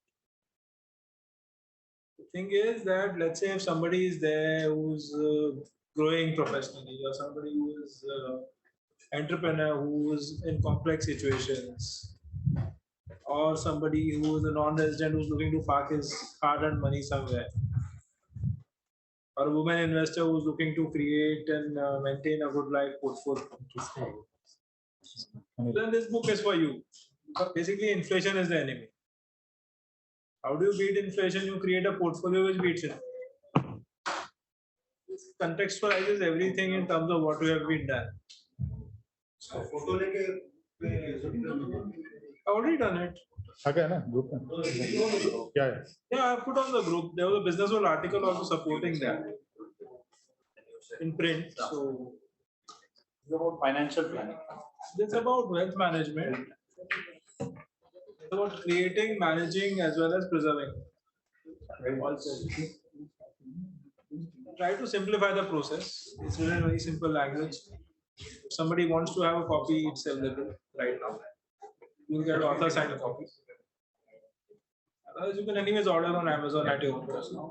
Yeah, Aditya, just we just do formality of the vote of thanks. So can I request Rohit to do that? Yeah. So, thank you, Santosh, for with a very good enlightening session. I also thank Praveen and Mayur also for participating, and obviously Harish is not there, who actually countermeasured quite everything, which created a lively environment. But there are quite a few things. We all are chartered accountant, but still there are multiple things which we are not. I will give you. So actually, this is something which is coming. The presentation which you gave is something which we know okay, this is coming and we need to be aware of. There are quite a few contingencies issues where we need to focus on.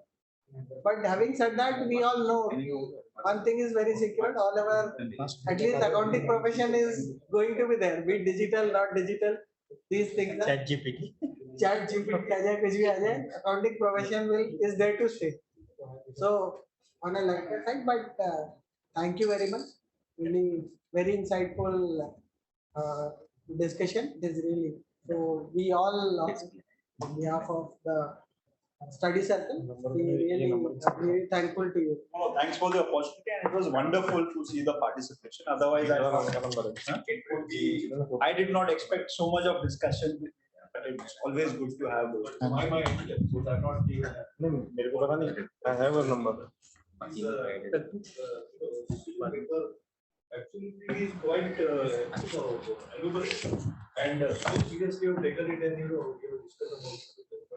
At times it becomes very difficult to read on your own, and then when you do, it puts you interest. Now you second time you go, you discuss what you will be able to. That helps a lot. So at least familiar with the subject. We are familiar with the subject. Let's move on. I just want to add because I know Can we move out? The session is formally closed. Let me move out and we can interact. Thank you. Thank you. What will happen next week? Outside. Let me come outside. Recording मेरा तो office का phone में record I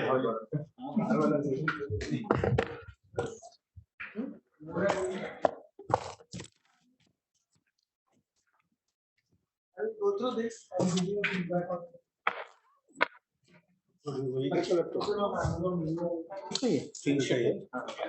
And you for the book. Yeah. Thank you. I'm sorry, I don't know. It's fine. I'll see. We group dismantle and we new from first.